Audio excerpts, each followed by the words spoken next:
लेकिन यही ड्राइवर वाला, यही इस्त्री करने वाला, यही रोड पे सफाई करने वाला, यही नाली साफ करने वाला स्लम्स में रह रहा है, झोपड़पट्टी में रह रहा है, इसलिए ये शहर चल रहा है।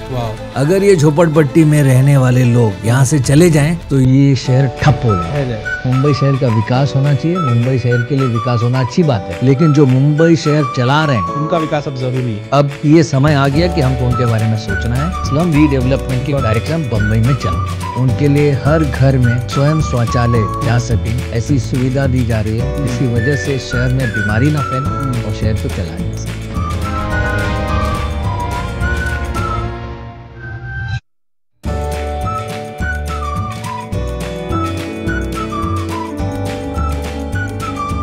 बहुत इमोशनल जगह है हर मुंबईकर के लिए, हम सबके लिए, मतलब वही वो जगह है मरीन ड्राइव सर। क्योंकि ये कर्व्ड एरिया में बनाया गया है, it looks like queen's necklace, ताकि टाइडल एनर्जी, जितने भी वेव्स की एनर्जी शहर को छू कर आते हैं, वो इस तरह ना आए कि शहर को नुकसान पहुंचे।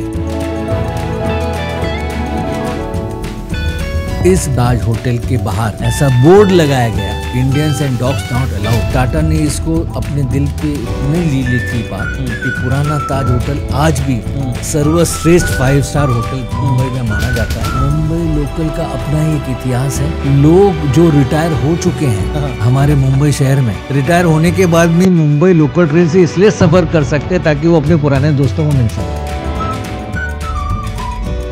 मुंबई अब आगे की तैयारी कैसे कर रहा है? $30 बिलियन का एक अपग्रेड प्लान बना, जो कई देशों का बजट होता है सर। हम बम्बई को अहमदाबाद से भी बुलेट ट्रेन से जोड़े।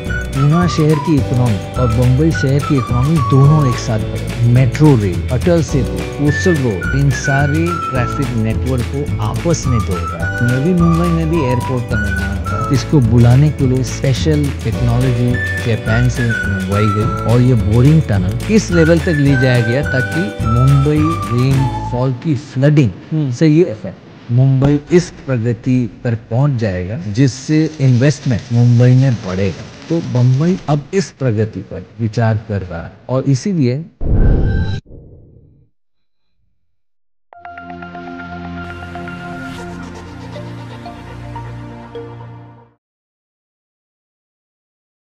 दोस्तों, जो पॉडकास्ट आप आज देखने वाले हैं वो शायद मुंबई शहर पर सबसे खूबसूरत पॉडकास्ट है।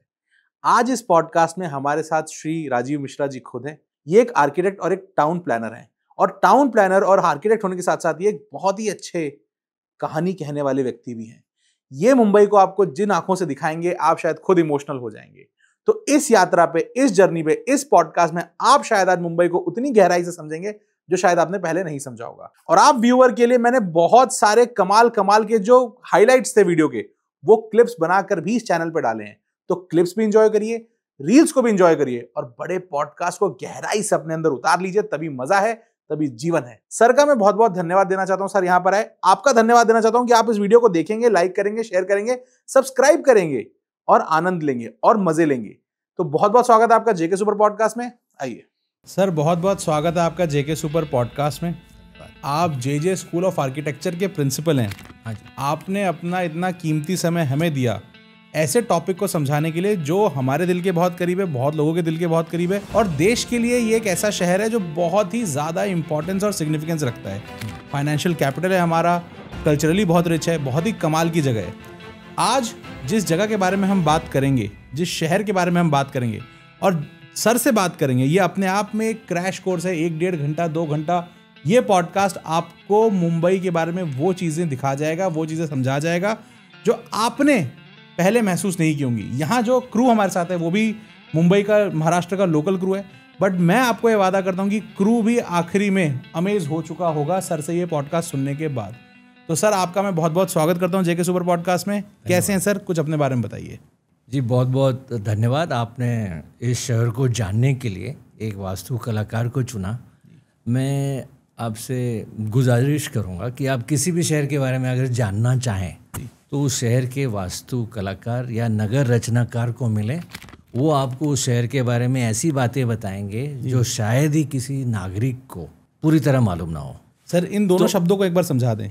ऐसा है कि वास्तु कलाकार लोगों के दिल की भावनाएं समझता है जी किसी भी शहर की वास्तुकला जी अगर समझ ली जाए तो वो शहर कितना आगे बढ़ चुका है उसको समझने में आसानी होती है। वाह। एक दूसरा होता है नगर रचनाकार, उसको टाउन प्लानर कहते हैं। अच्छा। अगर आपने इस शहर को आगे बढ़ते हुए देखना है तो किस दिशा में ये शहर आगे बढ़ रहा है जी। वो अगर आप समझ जाएं तो फिर आपको शहर जानने में बड़ी उत्सुकता होगी। अच्छा।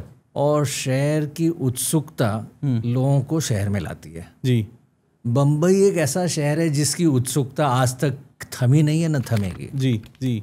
लेकिन बम्बई शहर का इतिहास भी बड़ा अनूठा है। जी। ये शहर एक बड़ा ही साधारण 7 टापुओं का छोटा सा गांव हुआ करता था, जहाँ पे मछुआरे रहा करते थे। जी। मैं बता रहा हूँ 1660 या 1670 की बात, जब यहाँ पे 7 टापू हुआ करते थे। जी। और ये एक बहुत ही अच्छा पोर्ट, एक बहुत ही अच्छा बंदरगाह जी माना जाता था। जी। और यहाँ पर पोर्चुगीज लोग जी जो यहाँ पे राज्य करते थे वो लोग अपने इस टापू को बड़ा बेहतरीन समझते थे, क्योंकि नाव अटकाने में और नाव यहाँ पे लगाने में बड़ी सुविधाजनक बातें होती थी। और तब पोर्ट का कॉन्सेप्ट इतना ही होता था तब पोर्ट का कॉन्सेप्ट इतना ही होता था कि भाई यहाँ पे सामान लाया जाए, उतारा जाए, पहुंचाया जाए। जी जी। और दूसरी बात बहुत जरूरी थी कि जब हम लोग ब्रिटिश कॉलोनी थे या पोर्चुगीज कॉलोनी थे, ये जगह वो होती थी जहाँ से इस देश का लूटा हुआ माल वापस लिया जा सकता, बाहर जाता था। अच्छा। ये बंदरगाह बहुत मजबूत हुआ करते थे। जी। यहाँ पर जितने माल जिस देश से लोग लूटते थे उसको अपने शहर में, अपने देश में ले जाने के लिए बहुत ही अच्छी जगह थी। अच्छा। तो कोई भी बंदरगाह ये बहुत जरूरी तरीके से ऐसी जगह होनी चाहिए जहाँ पे ले जाने की सुविधा हो। बम्बई ऐसा टापू था जहाँ पे ये करना बहुत ही अच्छा था। लेकिन 1660 के पहले सूरत नाम का जो बंदरगाह था वो ज़्यादा चलता था, ज़्यादा नाम। गुजरात वाला सूरत। गुजरात वाला सूरत जी। और सूरत में सबकी तूती बोलती थी। अच्छा। बम्बई शहर तो बड़ा पिछड़ा हुआ शहर माना जाता था। तब इसका नाम क्या था सर? बम्बई को मुंबई कहा जाता था। यहाँ पे बोम्बिल नाम की एक फिश मिलती है जिसको ब्रिटिश लोगों ने बोम्बिल से बॉम्बे कर दिया। अच्छा। एंग्लिसाइज कर दिया। करेक्ट। लेकिन आज इसको मुंबई कहा जाता है जी। क्योंकि यहाँ पर मुंबा देवी हैं जो कोली फिशरमैन लोगों की देवी हैं। और मुंबा देवी से मुंबई शहर का नाम ज़्यादातर लोग बोलते हैं, इसी से पड़ा। तो आज मुंबई का तो ताना बाना ही कुछ अलग है। लेकिन ब्रिटिश राज्य के बाद 1660 में ब्रिटिश राज्य के बाद बम्बई का कुछ चेहरा ही बदल गया।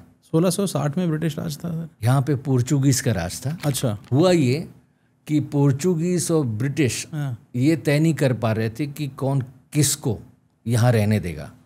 तो पोर्चुगीज की एक महारानी थी कैथरीन ऑफ ब्रागांजा, जिनकी शादी प्रिंस चार्ल्स से हुई। अच्छा। से और बम्बई शहर ये दहेज में दिया गया।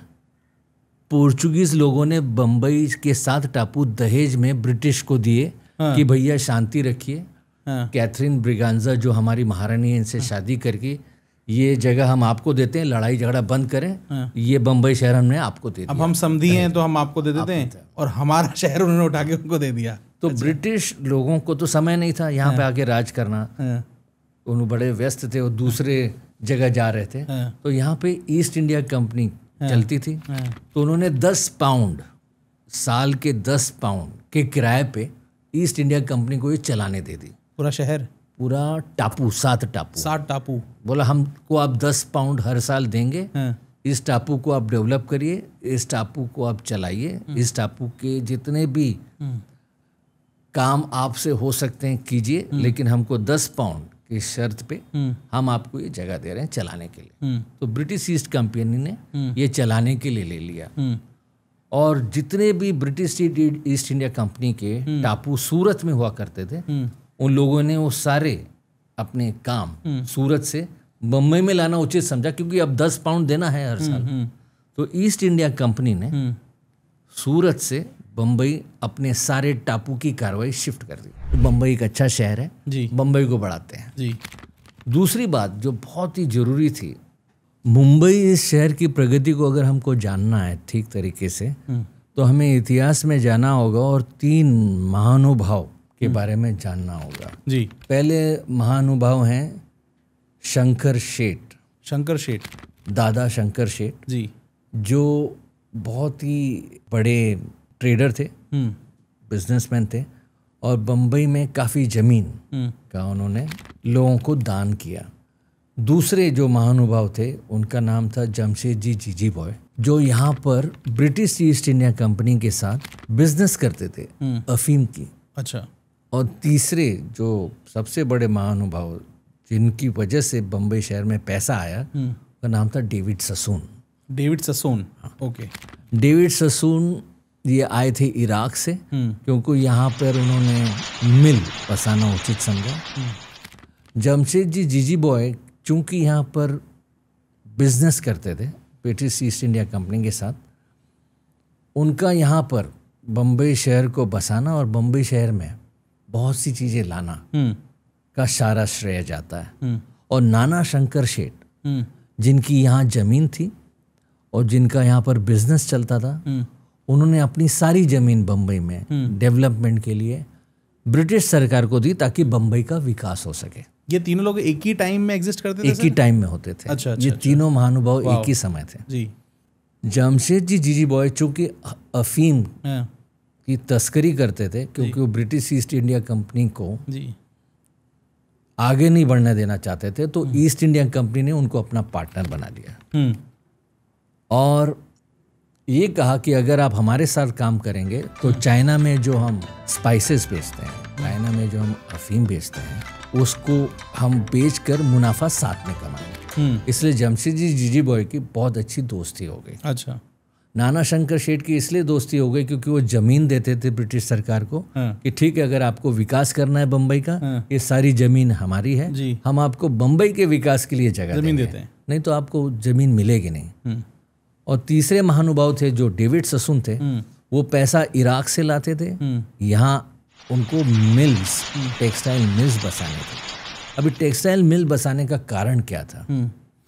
बम्बई में टेक्सटाइल मिल की बढ़ोतरी इस कारण से हुई क्योंकि अमेरिका में सिविल वॉर होने की वजह से कॉटन सप्लाई इंग्लैंड में, ब्रिटेन में रुक गया था। जी। अब कॉटन की सप्लाई महाराष्ट्र के खेतों से होती थी जो बम्बई द्वारा जाती थी भारत में।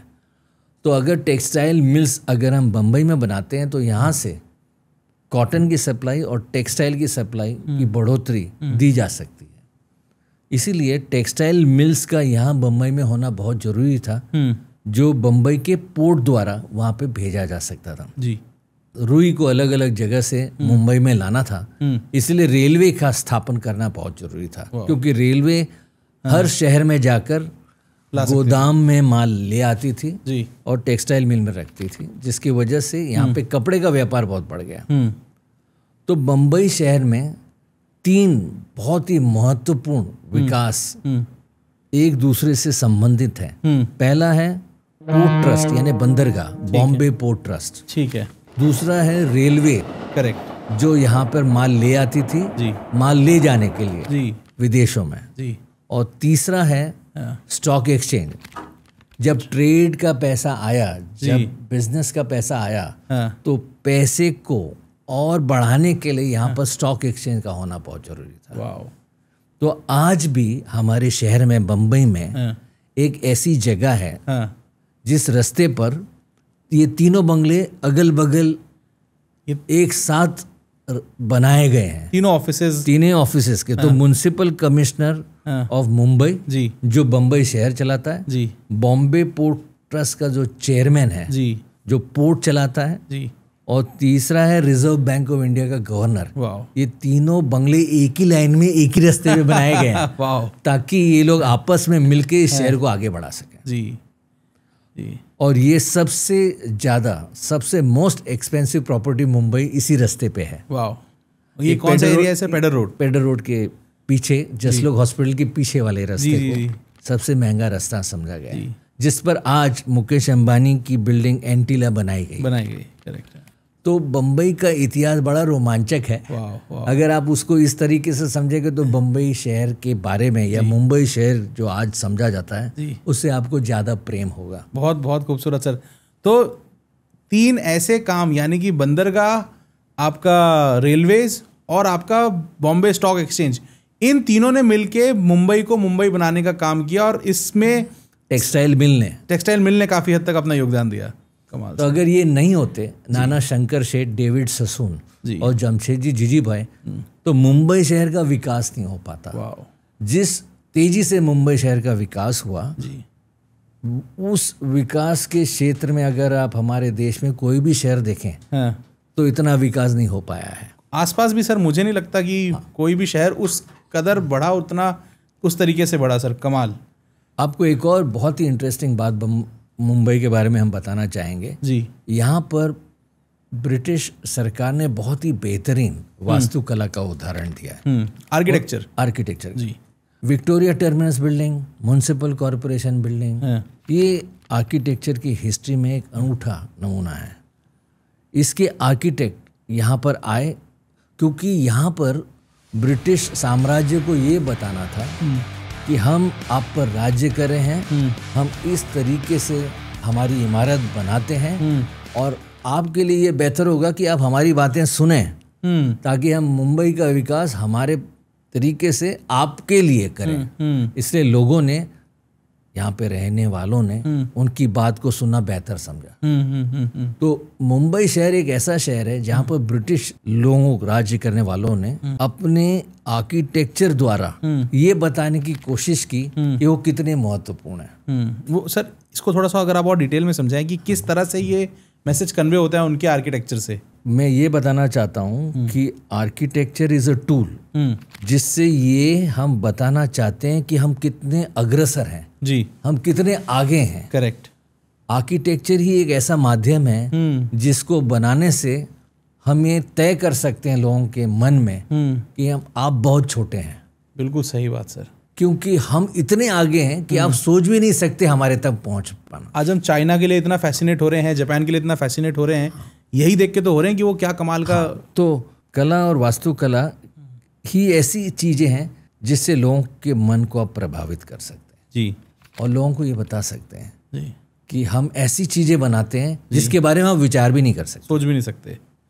इसीलिए कला और वास्तुकला किसी भी शहर का ये संदेश देते हैं कि जो ये बना सका वो ये शहर बना पाएगा। वाह। इस देश में मुंबई एक ऐसा शहर है, लोगों को ये बताता है कि अगर डेवलपमेंट हो तो ऐसा हो। यहाँ पर बहुत ही 2 अनूठे इमारत हैं जो है राजाबाई टावर और कन्वोकेशन हॉल। राजाबाई टावर और कन्वोकेशन हॉल ये मुंबई विश्वविद्यालय को स्थापित करने के लिए बनाया गया था। ठीक। लेकिन आपको जानकर बड़ी हैरानी होगी कि जिस वास्तु कलाकार ने इसकी ड्राइंग बनाई वो कभी बम्बई पहुंचा ही नहीं, वो बम्बई आया ही नहीं। उसने कहा अगर आपको मुंबई में ये इमारतें बनानी है तो आप वहीं के लोगों के इंजीनियर को पकड़िए, वहीं से बनवाइए, हम अपनी डिजाइन आपको भेज देते हैं। ठीक। उनको ये डर था कि अगर हम मुंबई आए तो हमको मलेरिया हो जाएगा, प्लेग हो जाएगा, हम मर जाएंगे। ये इमेज थी हमारी, ये इमेज थी क्योंकि मुंबई शहर में क्लाइमेट कंट्रोल नहीं था। मुंबई इमेज में अगर कोई पहुंचा तो उसके ख्याल करने के लिए यहाँ पे अस्पताल नहीं थे। तो वहाँ पर लोगों में ये भय था ब्रिटिश राज्य में कि अगर हमारी देखभाल करने के लिए वहाँ पर कोई चीज ही नहीं है तो हम कैसे आएंगे। तो जमशेदजी जीजीभॉय ने इस बात को समझा और जमशेदजी जीजीभॉय ने जे हॉस्पिटल का निर्माण किया। पहला जे हॉस्पिटल वहाँ से बनता है। तो बोले हम किसी से कम नहीं। जी जी जी। और हम ये बताना चाहते हैं कि अगर मुंबई शहर में अगर कोई आता है तो उसको इस बात का डर नहीं होना चाहिए कि उसका क्या होगा, क्योंकि हमारे पास भी वैसे ही अस्पताल है। जी जी जी। तो जमशेदजी जीजीभॉय एक ऐसे पारसी ट्रेडर थे, ऐसे पारसी बिजनेसमैन थे जिन्होंने इस शहर के लिए इतना किया कि आज अगर आप सारे पारसियों को इकट्ठा भी कर लें बम्बई के और पता करें कि उन्होंने इस शहर के लिए क्या किया है तो उन्होंने उतना नहीं किया होगा जितना जमशेद जीजीभॉय ने अकेले इस शहर के लिए किया। वाह सर। तो इतनी बड़ी बात थी उनके लिए।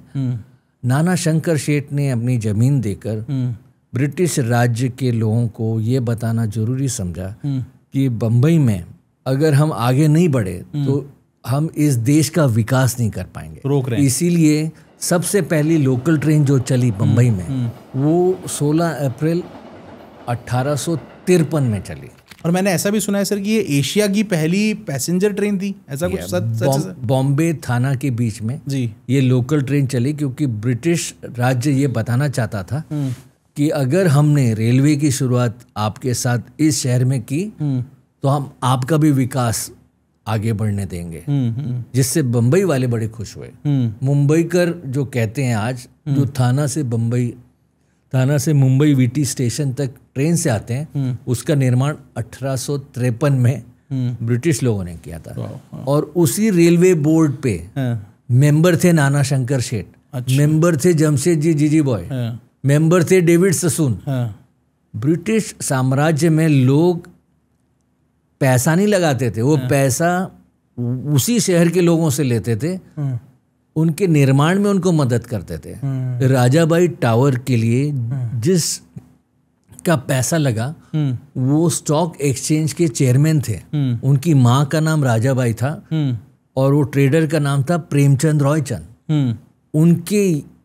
उन्होंने अपनी माँ के लिए ये राजाबाई टावर बनवाया, जिसका निर्माण और डिजाइन सर गिलबर्ट स्कॉट ने इंग्लैंड में किया, लंदन में, लेकिन वो खुद नहीं आए।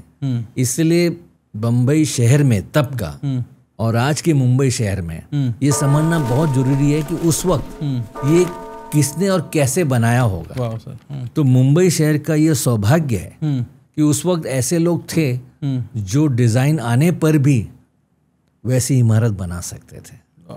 और हमारे लिए बड़े गर्व की बात है कि जो इमारतें आज मुंबई शहर में हैं वो वर्ल्ड हेरिटेज साइट में गिनी जाती हैं।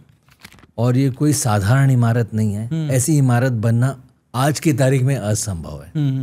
इसलिए मैं समझता हूँ कि मुंबई का बहुत बड़ा सौभाग्य रहा है कि यहाँ पर ऐसी वास्तुकला और ऐसी कला उस समय हुई जब विश्व में इन कलाओं को बढ़ावा दूसरे देशों में मिल रहा था, भारत में नहीं। तो उसी प्रकार जिस प्रकार ब्रिटिश साम्राज्यों ने कलकत्ता, बम्बई और मद्रास में विश्वविद्यालय की इमारतें बनाई, इन सारे विश्वविद्यालयों की इमारतें डिज़ाइन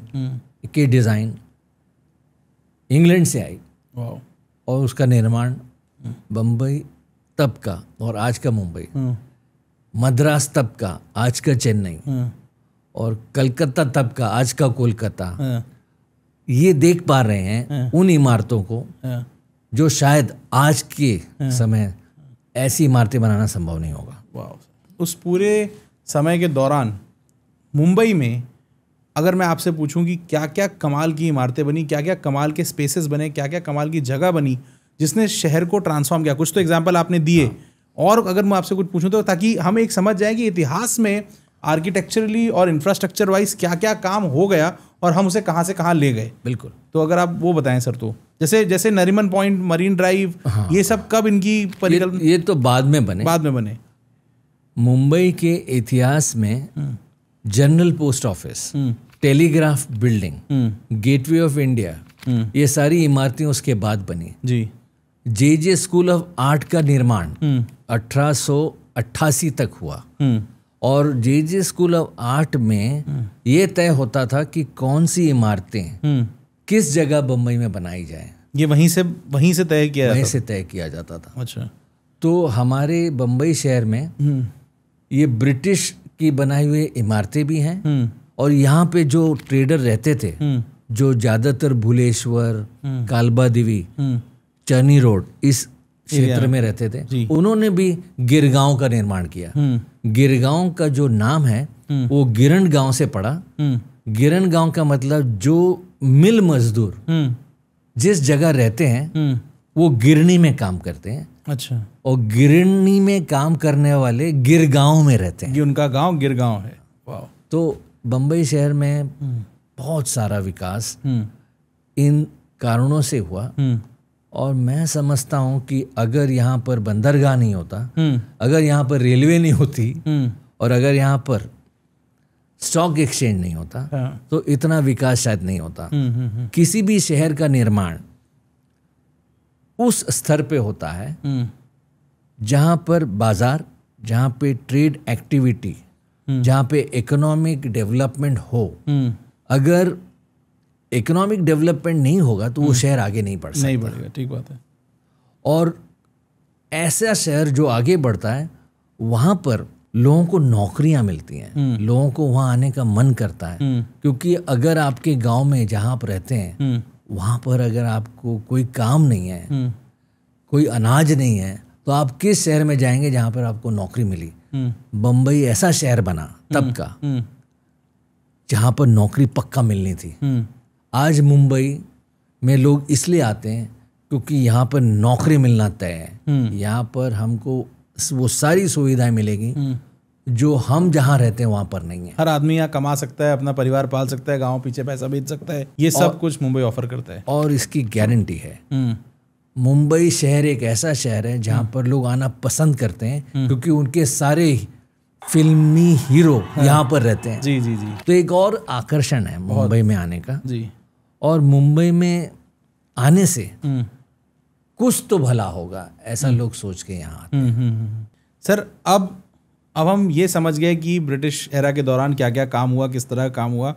अब ब्रिटिश जा रहे हैं, जब वो जा रहे हैं, जिस सन में वो जा रहे हैं, वहाँ पे हम कहाँ खड़े हुए हैं और वहाँ से प्रेजेंट का मुंबई जो है उसके बारे में बात करते हैं सर।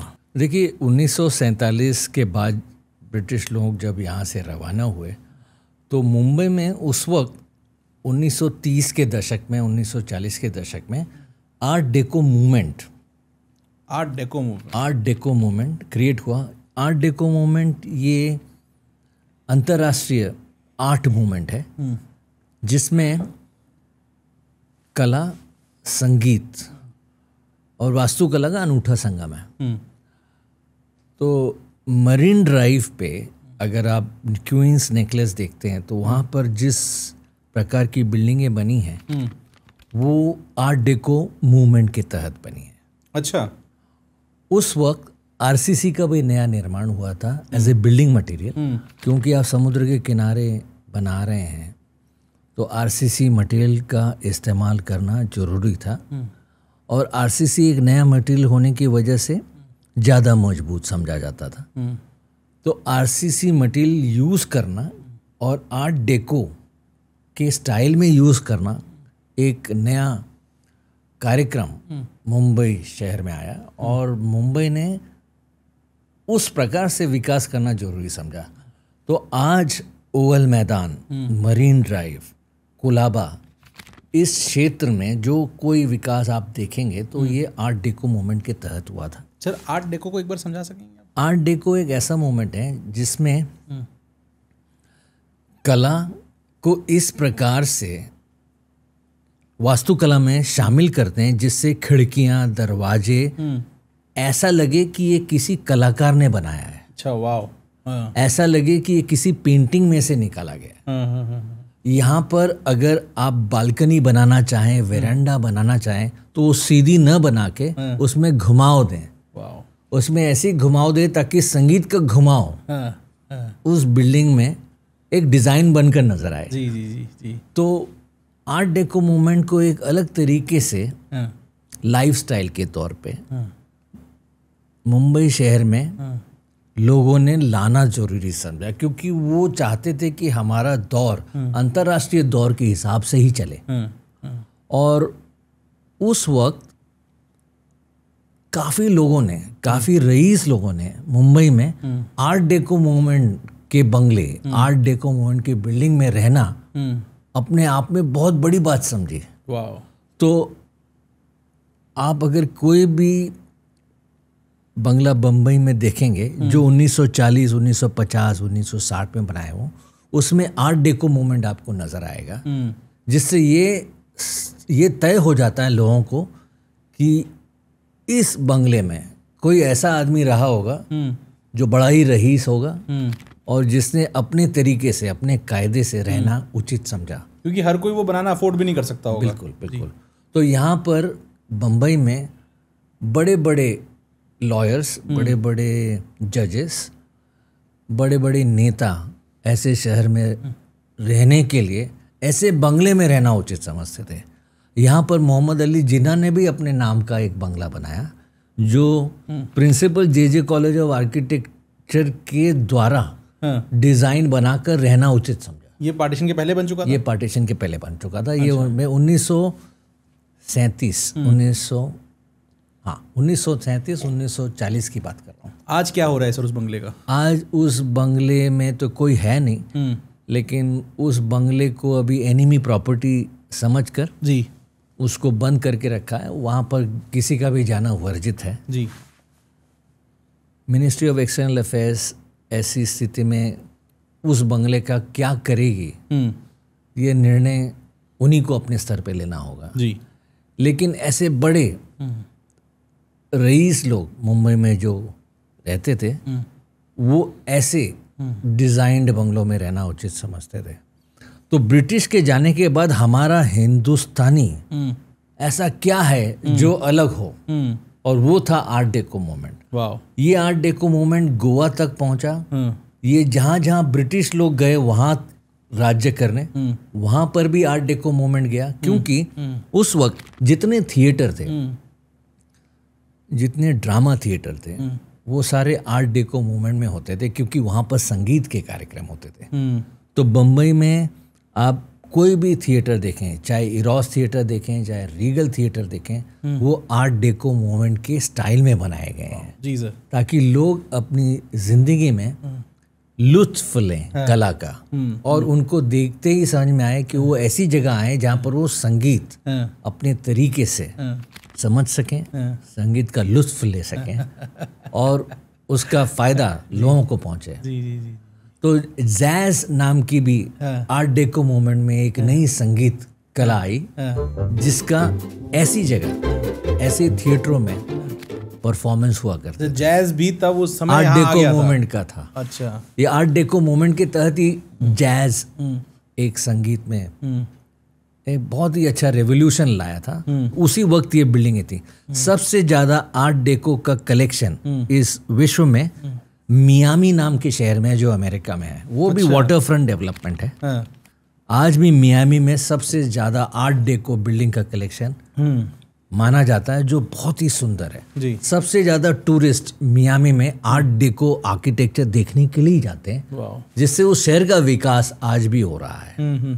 तो मैं समझता हूँ कि जहाँ पर कला, वास्तुकला इस तरह से मनाई जाए, लोगों के शौक पूरे किए जाएं, उस शहर लोगों को बहुत ही अच्छी तरह आकर्षित करता है। सर एक सवाल पूछना चाहूँगा, क्या हमारे पास जिस तरह क्या ये आर्ट डेको मूवमेंट के तहत जो कुछ मौजूद है, जो ब्रिटिश एरा का मौजूद है, ब्रिटिश एरा का तो आई एम श्योर हमने किया है, हम क्या इस मूवमेंट के तहत जो बिल्डिंगें बनी हैं उनको इतना अच्छा ब्रांड करके एक टूरिज्म उससे कल्टीवेट कर पाए सर? बिल्कुल, ऐसा हमको करना चाहिए जी। हमारी सांस्कृतिक धरोहर ही ऐसी है जी कि हम कॉलोनियल आर्किटेक्चर, ब्रिटिश का architecture, art deco architecture, local architecture मनाएंगे तो लोग आएंगे जी। हमारे यहाँ दो जगह ऐसे भी हैं, जैसे माथार पखाड़ी और कोथाचीवाड़ी जी, जो यहाँ पर ट्रेडिशनल आर्किटेक्चर के बहुत ही अच्छे एग्जाम्पल्स माने जाते हैं।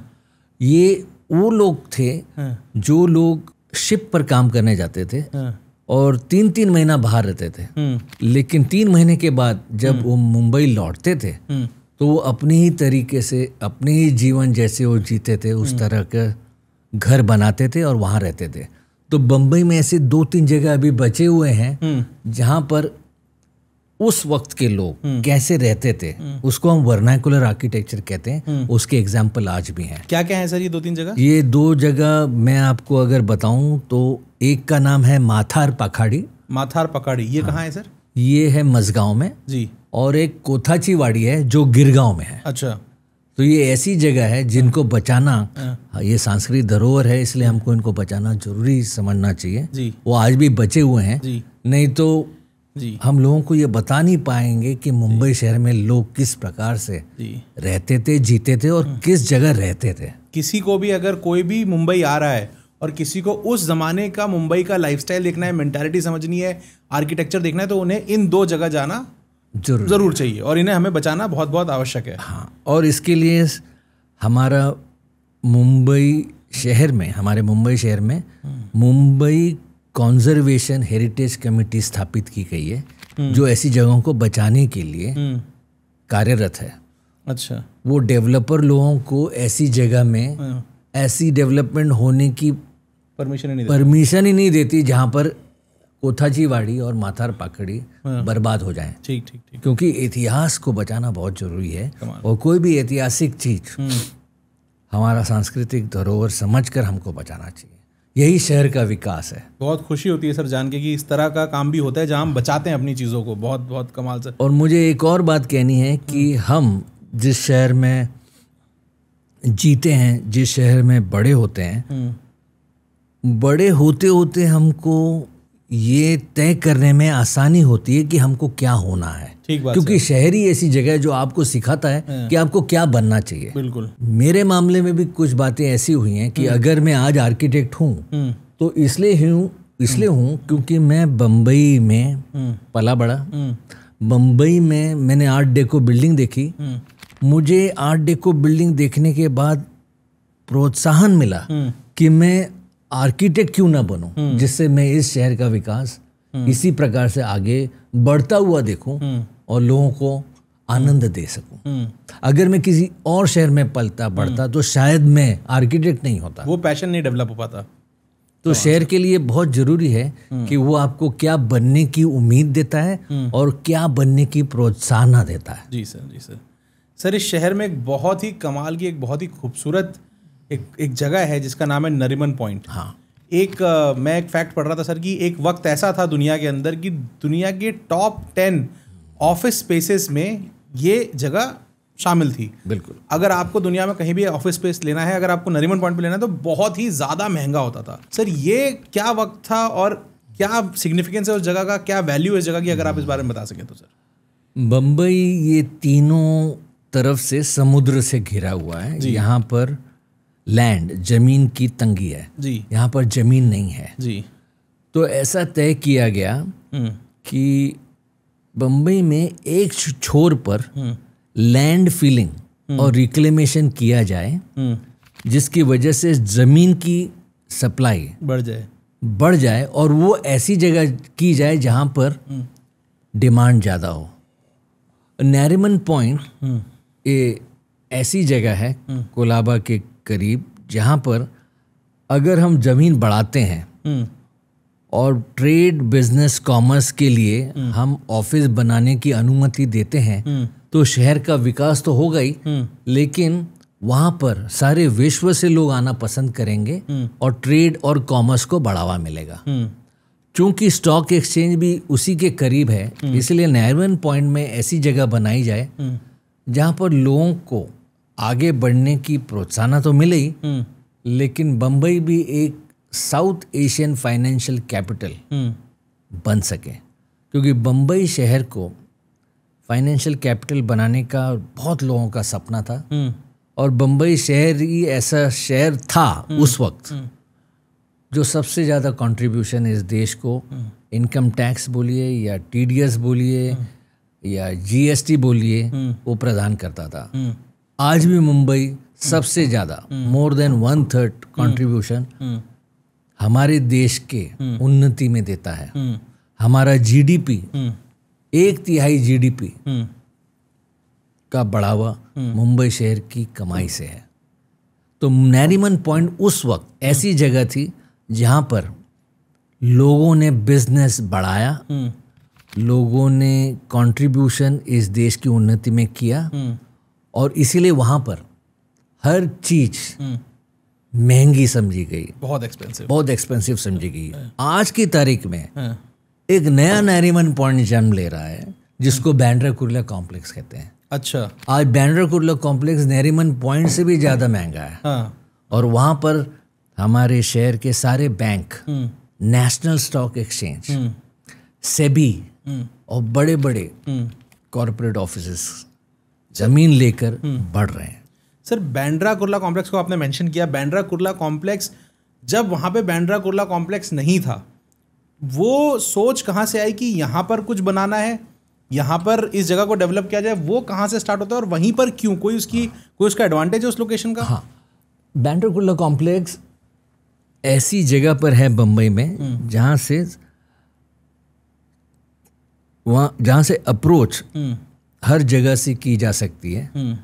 और वहाँ पर मीठी नदी थी हमारे बम्बई की, जो समुद्र को जाके मिलती थी। अच्छा। वहीं पर एडिशनल लैंड फिलिंग करना पॉसिबल था, वहीं पे रिक्लेमेशन करना पॉसिबल। मतलब बांद्रा कुर्ला कॉम्प्लेक्स जो है वो नदी के ऊपर बनाया गया है? वो नदी के किनारे बनाया गया है, नदी का छोर छोटा करके जी। ये भी रिक्लेम्ड लैंड है। नरीमन पॉइंट भी रिक्लेम्ड लैंड है। मतलब नरीमन पॉइंट जैसी कोई जगह नहीं थी, उसमें हमने जमीन बनाई है। वैसे ही बांद्रा कुर्ला कॉम्प्लेक्स भी रिक्लेम करके जमीन बनाई गई है, क्योंकि जमीन का मिलना बम्बई में असंभव के बराबर है। इसलिए बांद्रा कुर्ला कॉम्प्लेक्स भी बम्बई शहर के सबसे करीब जगह समझ के बनाई गई थी। इसके पहले बम्बई के कॉरपोरेट सेक्टर को नवी मुंबई में शिफ्ट होने की सलाह दी गई थी, जहां पर लोग जाना पसंद नहीं करना चाहते थे। इसलिए बांद्रा कुर्ला कॉम्प्लेक्स में जमीन बढ़ाने के लिए, जमीन निर्माण करने के लिए रिक्लेमेशन किया गया, जो लोगों ने एक्सेप्ट किया, जो लोगों ने माना। इसलिए बांद्रा कुर्ला कॉम्प्लेक्स जमीन की उन्नति हुई। सर, नरीमन पॉइंट पे एक और खूबसूरत जगह, एक बहुत इमोशनल जगह है हर मुंबईकर के लिए, हम सबके लिए, मतलब वो जगह है मरीन ड्राइव। सर, आदमी बाहर से आता है या आदमी यहाँ का होता है, उसको महीने में एक बार तो मरीन ड्राइव जाना है। उस जगह का एक प्रभाव अद्भुत है सर।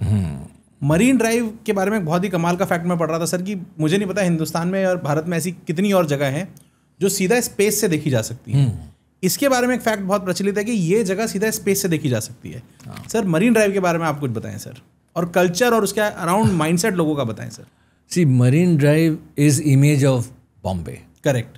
अगर मुंबई का ख्याल आपके मन में आता है तो सबसे पहला इमेज आपका मरीन ड्राइव ही चमकता है जी, जिसकी वजह से ये जो बे है, इसको बे एरिया बोलते हैं, जिसको समुद्र के किनारे, समुद्र की सतह पर ऐसा बनाया गया है कि अगर समुद्र में बाढ़ भी आए तो शहर पर इसका प्रभाव न। अच्छा। क्योंकि ये कर्व्ड एरिया में बनाया गया है, it looks like queen's necklace. Correct. ताकि टाइडल एनर्जी, जितने भी वेव्स की एनर्जी शहर को छू कर आते हैं, वो इस तरह ना आए कि शहर को नुकसान पहुंचे। अच्छा। तो ये साइंटिफिक रीजन है कि जो एनर्जी, जो प्रेशर समुद्र से आता है शहर की तरफ, वो बंट जाए इस कर्व पर। हम तो नेचुरल समझ रहे थे सर। हाँ, और ये डिजाइन बनाया गया है इसलिए ताकि शहर को व्यू सबसे ज्यादा मिले। हर घर जो इस छोर पे बनाए गए हैं मरीन ड्राइव के, सबको समुद्र का व्यू मिले। और जब समुद्र की तरफ से बहाव बड़ी लहर आए, वो लहर इस शहर को बर्बाद ना होने दे, क्योंकि वो सीधा आगे टकराएंगी तो उनका इम्पैक्ट ज्यादा है। तो और उसको इस तरह बनाया जाए ताकि अगर बम्बई शहर के लोग समुद्र में, समुद्र के किनारे आकर सूर्यास्त देखना चाहे तो उनको उस सूर्यास्त में खो जाने का मौका मिले। शहरों में सर इससे खूबसूरत सनसेट किसी ने नहीं देखा होगा। तो ये एक ऐसा शहर है जिसको आगे बढ़ने के लिए, प्रोत्साहित करने के लिए लोगों को लाना जरूरी है। और दूसरा, ये वो शहर है जहाँ पर आपको मौके पे मौका मिलते ही रहना है। तो इस शहर को साधारण ना समझा जाए। मुंबई शहर एक अद्भुत शहर है और इसलिए यहाँ पर ऐसी अद्भुत जगह बनाई जाए, क्वींस नेकलेस की तरह, जहाँ पर अगर लोग इकट्ठे भी हों तो इतनी भीड़ ना हो कि लोगों को इस बात से तकलीफ। कमाल सर, खूबसूरत। आपने जैसा बताया, ये शहर के पास ज़मीन की कमी है लेकिन लोगों की कमी नहीं है। लोग तो देश भर में से, दुनिया भर में से आते ही जा रहे हैं। ये शहर इस तरफ, इस तरफ, उस तरफ नहीं बढ़ सकता। हाँ, इस शहर को ऊपर ही बढ़ना पड़ रहा है। करेक्ट। ये कल्चर कहाँ से शुरू हुआ, कब से शुरू हुआ? हाँ, कुछ आइकॉनिक बिल्डिंग्स जो शुरुआत में इतनी बड़ी बनने लगी, आज सबसे बड़ी बिल्डिंग्स कौन सी हैं, ये शहर और इसका क्या इम्पैक्ट पड़ता है एक इंसान की साइकोलॉजी पे, इस बारे में सर थोड़ी बात करते हैं सर। मुंबई शहर को प्रगति पथ पर लाने के लिए काफ़ी नए पॉलिसी बनाने की आवश्यकता समझी गई। सरकार ने यहाँ पर जितने मिल लैंड्स थे उसको दोबारा रीडेवलपमेंट करने का सोचा, क्योंकि मिल्स समाप्त होने लगे। यहाँ पर इंडस्ट्रियल रीलोकेशन की पॉलिसी आई, जिसके तहत बम्बई के सारे इंडस्ट्रीज को बम्बई शहर से निकालकर दूसरी जगह पर भेजा गया। जो जगह खाली हुई उस जगह पर डेवलपमेंट होना जरूरी था, लेकिन इस तरह से डेवलपमेंट करना था ताकि ज़्यादा से ज़्यादा लोगों को यहाँ पर रहने की सुविधा मिले जी। तो एक रीडेवलपमेंट पॉलिसी बनाई गई जी, जिसके तहत FSI बढ़ाया गया, जिसके तहत ऊंची इमारतें बनने का मौका बम्बई शहर को मिला। लोगों ने सोचा कि अगर विश्व में ऐसे शहर हैं, लंदन, न्यूयॉर्क, जहाँ पर ऊंची इमारतें बनाने के मौके लोगों को मिल रहे हैं, तो मुंबई शहर क्यों पीछे रहे। ठीक बात। लंदन डॉकलैंड्स डेवलपमेंट कॉरपोरेशन ने ये मौका खोया नहीं, न्यूयॉर्क ने ये मौका खोया नहीं, वैसे ही दूसरे शहरों ने, डाउनटाउन शहरों ने अमेरिका में ये मौका खोया नहीं, जहाँ पर थोड़ी सी जगह में ज़्यादा से ज़्यादा FAR और FSI देकर ऊंची इमारतें बनाने के लिए अगर मौका दिया जाए तो शहर का विकास तो होगा ही, लेकिन शहर के लिए एक नया स्काईलाइन बनाने का मौका मिलेगा जी, एक नया दिशा देने का मौका मिलेगा। तो मुंबई शहर ने इसमें भागीदारी लेना उचित समझा, और आज के तारीख में जो ज़मीन इंडस्ट्री से कवर्ड थी वहाँ पर अब रेसिडेंशियल बिल्डिंग्स आ गई है, वहाँ पे ऊंची इमारतें आ गई हैं, और उसका एक नया इमेज आज विश्व में जा रहा है। करेक्ट। कि मुंबई शहर प्रगति पथ पर है। प्रगति पथ पर जाने का अर्थ ये है कि आप मुंबई शहर पर विश्वास कर सकते हैं, क्योंकि हमारा विकास होना ही है, और हमारा विकास हम अपनी इमारतों द्वारा आपको दिखा रहे हैं। ठीक बात। दूसरी बात यह है कि इन इमारतों को बनाने के लिए जो पैसा लगना है वो तो है, लेकिन जो लेबर लगनी है वो नहीं है, जिसकी वजह से इस इमारतों को बनाने के लिए जितनी लेबर इस शहर में आई, उनको रहने का और उनके लिए कोई सुविधा देने का मौका मुंबई शहर को मिला नहीं। अच्छा, मिला ही नहीं। हाँ। तो मुंबई शहर में जितने लेबर या बिल्डिंग बनाने के लोग आए, उन्होंने अपना ही मकान बनाना उचित समझा, जिसकी वजह से स्लम्स की मात्रा, स्क्वाटर सेटलमेंट की मात्रा हमारे बम्बई शहर में बढ़ गई। क्या कहते हैं सर इसको इंग्लिश में?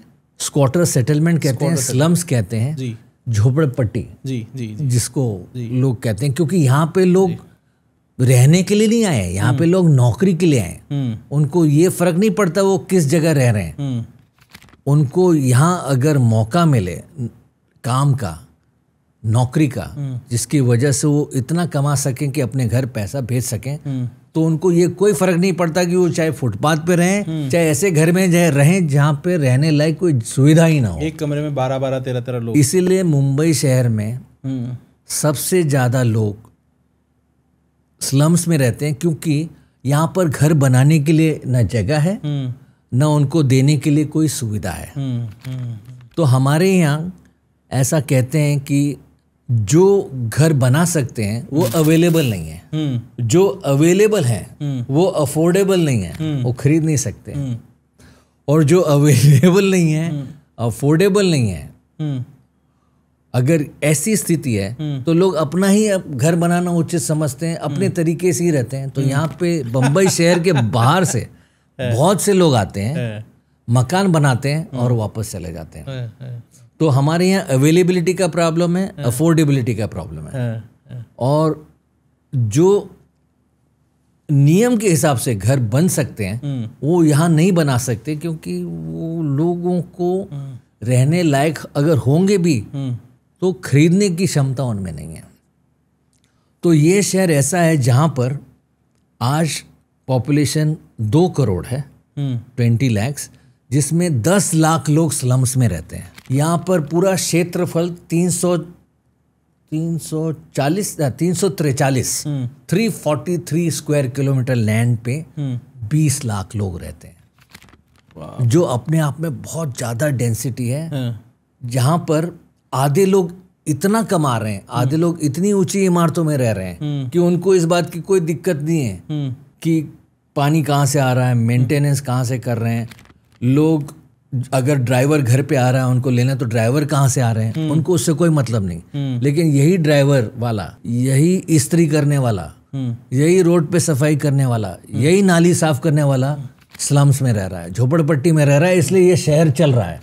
अगर ये झोपड़पट्टी में रहने वाले लोग यहाँ से चले जाएं तो ये शहर ठप हो जाएगा सर। बिल्कुल। तो हमारा मुंबई शहर इस दौरे से गुजर रहा है कि उन्होंने अपने लिए तो अच्छे घर बनवा लिए, लेकिन जो उनके घर चला रहे हैं, जिनकी वजह से उनका घर चल रहा है, उनके बारे में उन्होंने कुछ नहीं सोचा। तो अभी लोग ऐसा कहते हैं, ऐसा मानते हैं कि अगर हमने इनका ख्याल नहीं किया तो हो सकता है बाद में ये लोग हमारा ख्याल करें और हम दिक्कत में आ जाएं। सूरत शहर में ऐसा ही हुआ। सूरत शहर में इतने ज़्यादा स्लम्स हो गए थे, इतने ज़्यादा झोपड़ी हो गए थे कि वहाँ पर प्लेग हो गया, वहाँ पे मलेरिया हो गया, लोग बीमार हो गए, जिसकी वजह से सूरत शहर छोड़ के लोग भाग गए। तो मेरा ऐसा कहना है कि मुंबई शहर का विकास होना चाहिए। मुंबई शहर के लिए विकास होना अच्छी बात है, लेकिन जो मुंबई शहर चला रहे हैं उनका विकास अब जरूरी है। अब ये समय आ गया कि हमको उनके बारे में सोचना है। इसलिए अभी स्लम रिहैबिलिटेशन, स्लम रीडेवलपमेंट के कार्यक्रम बम्बई में चल रहे हैं। जी। वो आप देखेंगे मुंबई शहर में स्लम रिहैबिलिटेशन की काफ़ी बिल्डिंगें हैं, उनका ख्याल रखा जा रहा है। उनके लिए हर घर में स्वयं शौचालय जा सकें, ऐसी सुविधा दी जा रही है, जिसकी वजह से शहर में बीमारी ना फैले और शहर को चलाया जा सके। वाह सर, मुंबई में इतना डेवलपमेंट हुआ, इतना कंक्रीट की चीज़ें बनी, क्या नहीं बना सर मुंबई में? मतलब sir, before we get into the next topic जिस बारे में हम बात करते हैं, ये जानना चाहूँगा सर कि जब स्काई स्क्रैपर्स बनने लगे तो आपको कोई ऐसी आइकॉनिक बिल्डिंग्स याद हैं जो शुरुआत में सबसे टॉल बनी और अब कौन सी बिल्डिंग्स, ऐसा कुछ है आपको आइकॉनिक बिल्डिंग्स का? हाँ, नहीं, आइकॉनिक बिल्डिंग्स तो काफ़ी हैं बम्बई में। और सबसे आइकॉनिक बिल्डिंग जो बम्बई में हमारे समय से समझी जाती थी, वो बिल्डिंग का नाम है कांचनजंगा बिल्डिंग, जो आर्किटेक्ट चार्ल्स कोरिया ने बनाया था जी। वो इतनी खूबसूरत इमारत है कि वहाँ पर आर्किटेक्ट ने उसको इस तरह बनाया कि आपको ऐसे लगे कि आप बंगले में रहते हैं। नहीं तो यहाँ पर अपार्टमेंट को पिजन होल समझा जाता है, कबूतर का घोंसला समझा जाता है। लेकिन आर्किटेक्ट चार्ल्स कोरिया ने उस इमारत को इस तरह बनाया कि आपको बंगले में रहने की फीलिंग आए। बंगले के ऊपर बंगला और उसी बंगले के ऊपर दूसरे तीसरे बंगले अगर रखे जाएं तो ऐसे उन्होंने मेरे ख्याल से 30 या 40 माले की बिल्डिंग बनाई, जो बहुत ही खूबसूरत समझी जाती है आज की तारीख में। लेकिन उसके बाद उन्होंने कोई बिल्डिंग बनाई ही नहीं। क्यों? क्योंकि उस विचार का, उस सोच का शायद कोई डेवलपर ही उनको नहीं मिला, कमर्शियल फायदा उस किस्म का नहीं मिल पाया होगा। तो जहाँ पर कमर्शियल फायदा इतना नहीं हुआ जी, जिसकी वजह से वो बिल्डिंग बना सकें। और उसी के बगल में एंटीला नाम की एक बिल्डिंग है जी, आदरणीय मुकेश अंबानी ने बनवाई। उसको हम लोग single family bungalow sky scraper कहते हैं। अच्छा। जो दिखने में कांचनजंगा के सामने इतनी खूबसूरत नहीं लगती। तो कहने का तात्पर्य यह है कि स्काईलाइन जो ऊंची इमारत होती हैं वो सारी खूबसूरत ही होती हैं, वो सारी आइकॉनिक ही होती हैं, ऐसा नहीं है।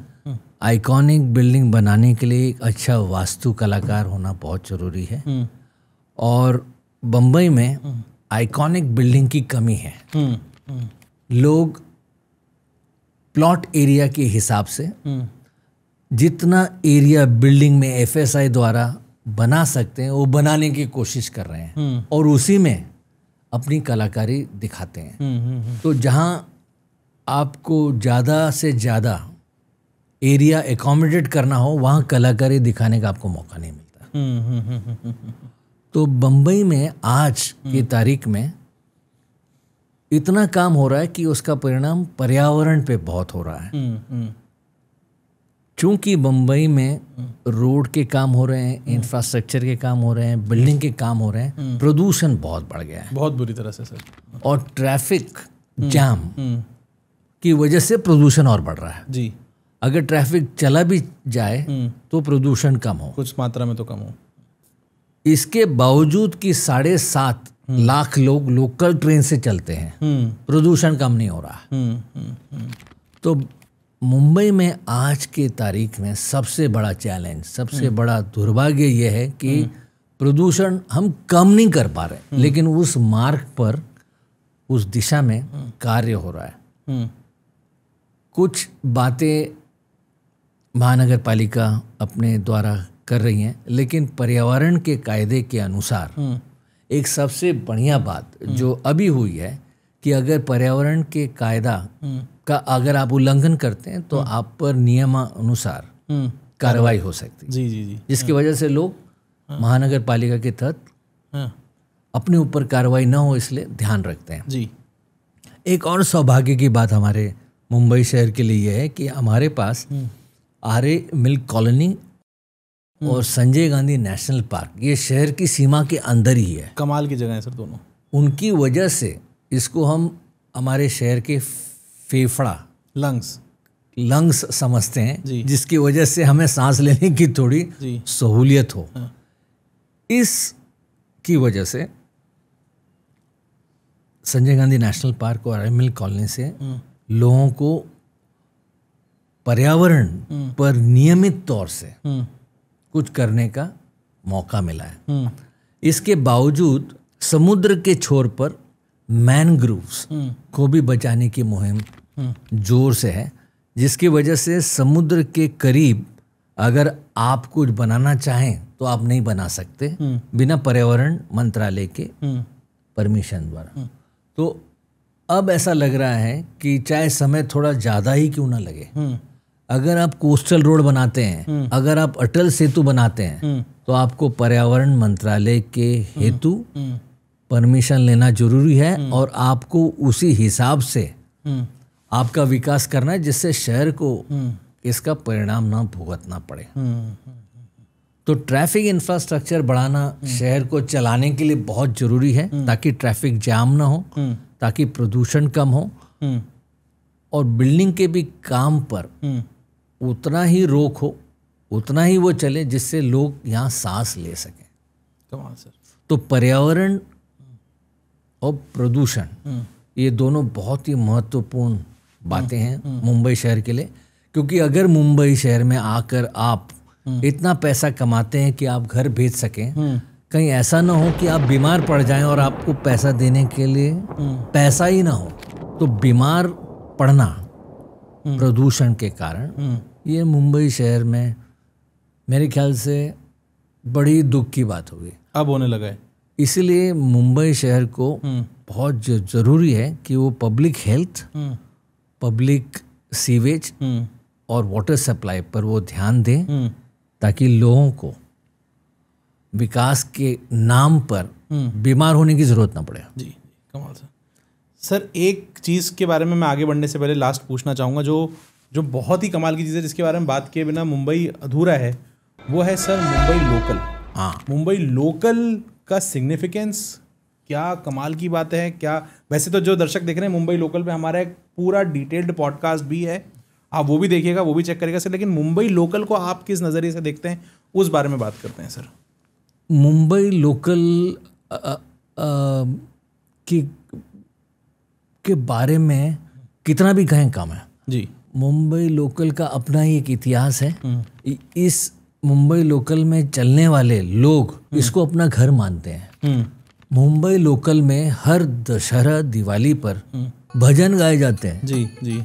ये ऐसी जगह है जहाँ पर लोग रोज मिलते हैं, जिनका एक दूसरे से कोई लेना देना नहीं है, लेकिन एक कम्युनिटी फीलिंग मुंबई में ये लोकल ट्रेन की वजह से है। अच्छा। लोकल ट्रेन के कंपार्टमेंट में कौन किस कंपार्टमेंट में बैठेगा वो हर शहर के विभिन्न भागों से आते हैं। तो जो शहर में लोकल ट्रेन इतने सालों से चल रही है, जिसमें 7.5 लाख लोग चलते हैं, उन्होंने आपस में ही एक कम्युनिटी बना ली है। और सारे फेस्टिवल, सारे सोशल प्रोग्राम, सारे कम्युनिटी डिसीजन लोकल ट्रेन में होते हैं, हो जाते हैं। लोग जो रिटायर हो चुके हैं हमारे मुंबई शहर में, रिटायर होने के बाद भी मुंबई लोकल ट्रेन से इसलिए सफर कर सकते हैं ताकि वो अपने पुराने दोस्तों को मिल सकें। कमाल सर। क्योंकि मुंबई शहर में मिलने के लिए कोई सुविधाजनक जगह ही नहीं जहां पर लोग मिल सकें। तो मुंबई में समय बचाने के लिए सफर करते करते आप जितने कार्य कर सकें उसको बड़ा ही अनूठा समझा जाता है। लोग सब्जी काटते हुए घर पहुंचते हैं। जी। लोग दफ्तर का काम डिस्कस मुंबई ट्रेन में करते हैं। और जब से मोबाइल फोन आ चुका है, आधा ऑफिस तो मुंबई का लोकल ट्रेन में ही चलता है। जी। सारे निर्णय सफर करते वक्त मुंबई में लोग लोकल ट्रेन द्वारा ही करते हैं। और अगर मान लीजिए आपकी लोकल ट्रेन देर से चल रही हैं, अगर आपकी लोकल ट्रेन उचित समय पर आपको नहीं पहुंचा रही है तो इसको बुरा नहीं माना जाता। अगर आप अपने दफ्तर लेट पहुंच रहे हैं तो आपका बॉस आपको कुछ नहीं कहता, क्योंकि लोकल लेट थी। क्योंकि ये हमारी शहर की लाइफ लाइन है, इसको लाइफ लाइन कहते हैं। अगर लोकल ट्रेन आज नहीं चली, अगर लोकल ट्रेन अटक गई तो मुंबई शहर की लाइफ लाइन रुक गई। और इस बात से कोई वंचित नहीं, इस बात से सब ये सहमत हैं कि अगर लोकल ट्रेन नहीं चली, लेट आई, तो उस सज्जन को, उस देवी को कुछ नहीं कहा जाए, क्योंकि सारा शहर मुंबई के लाइफ लाइन पे चल रही है। तो मुंबई शहर में लोकल ट्रेन का एक अलग प्रभाव है और इस प्रभाव से कोई बच नहीं सका है। तो मैं समझता हूँ मुंबई में अगर लोकल ट्रेन ना होती तो शायद मुंबई को लोग अच्छी तरह नहीं समझ पाते।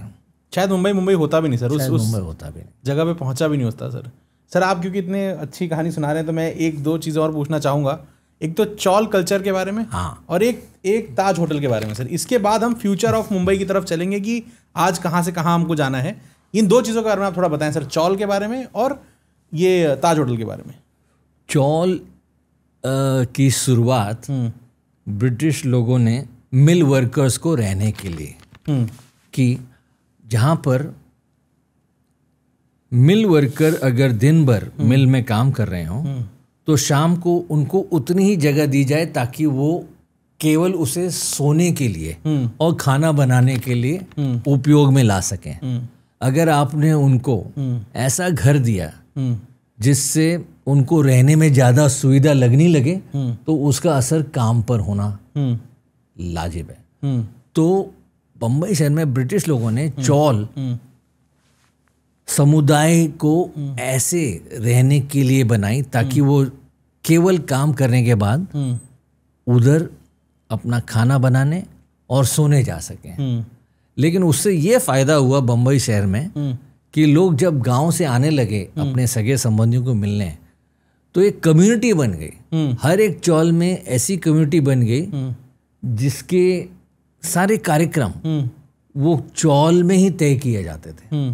जैसे आपको दुर्गा पूजा करना हुआ, गणपति पूजा करना हुआ, नवरात्रि पूजा करना हुआ, तो सारा शहर इन चौल में इस फेस्टिवल को सेलिब्रेट करता था और हर चौल दूसरे चौल से compete करता था ताकि उनका सेलिब्रेशन उनसे अच्छा हो। जी। तो चौल में रहने के लिए, चौल में रहने के लिए लोगों को अच्छा लगे, चौल का पार्टिसिपेशन इस शहर को आगे ले जाए, इसलिए चौल की जो नीतियां थी या चौल में रहने वालों को जो सुविधा दी जाती थी उससे इस शहर को बड़ा फायदा हुआ। हमारे मुंबई शहर में बड़े गाने, बड़े नाटक, कला क्षेत्र में बड़े संगीत समारोह अगर चौल ना होते तो शायद ना होते।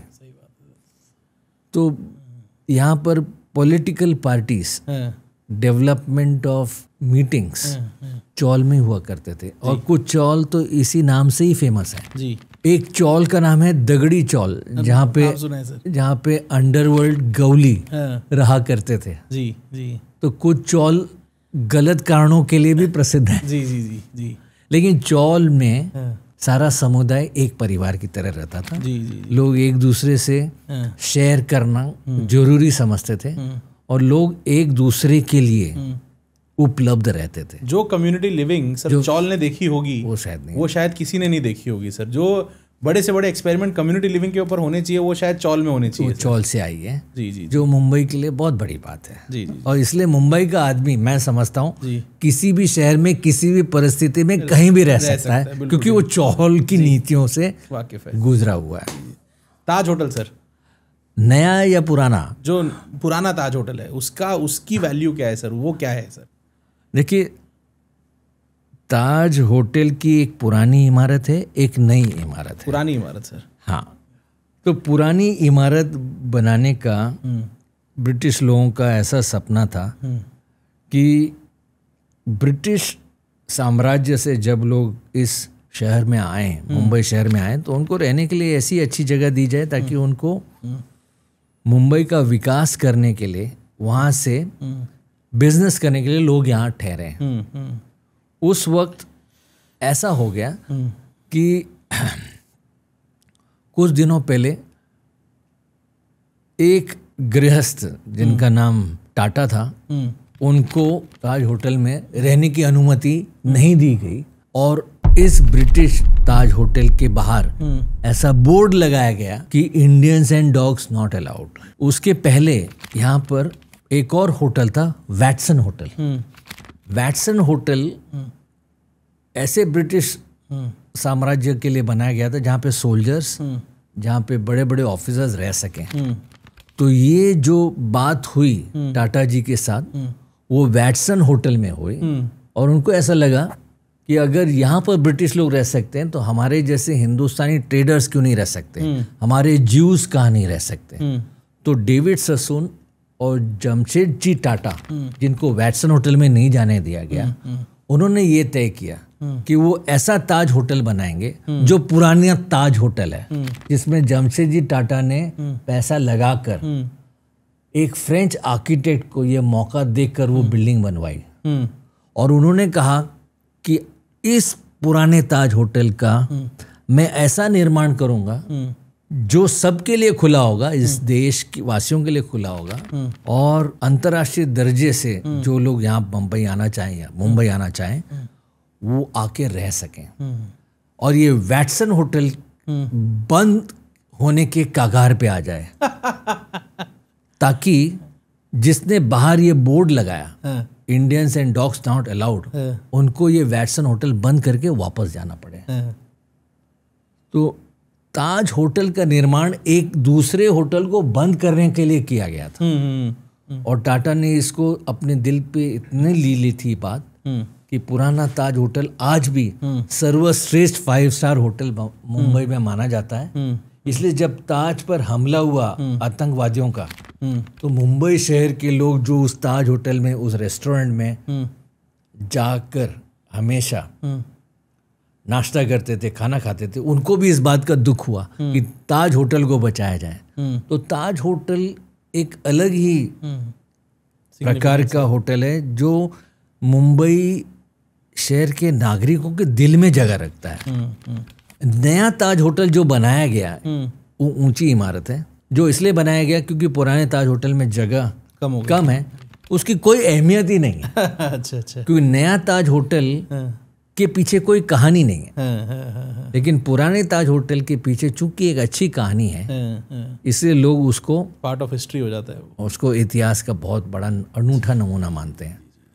लोगों का ये भी कहना है कि जब फ्रेंच आर्किटेक्ट समुद्र की दिशा से आया इस ताज होटल में, उसने अपने कार्य को देखने की कोशिश की, तो उसको ऐसा मालूम पड़ा कि ताज होटल का पिछला हिस्सा आगे बना दिया गया है, जिसकी वजह से उसको बड़ा दुख हुआ।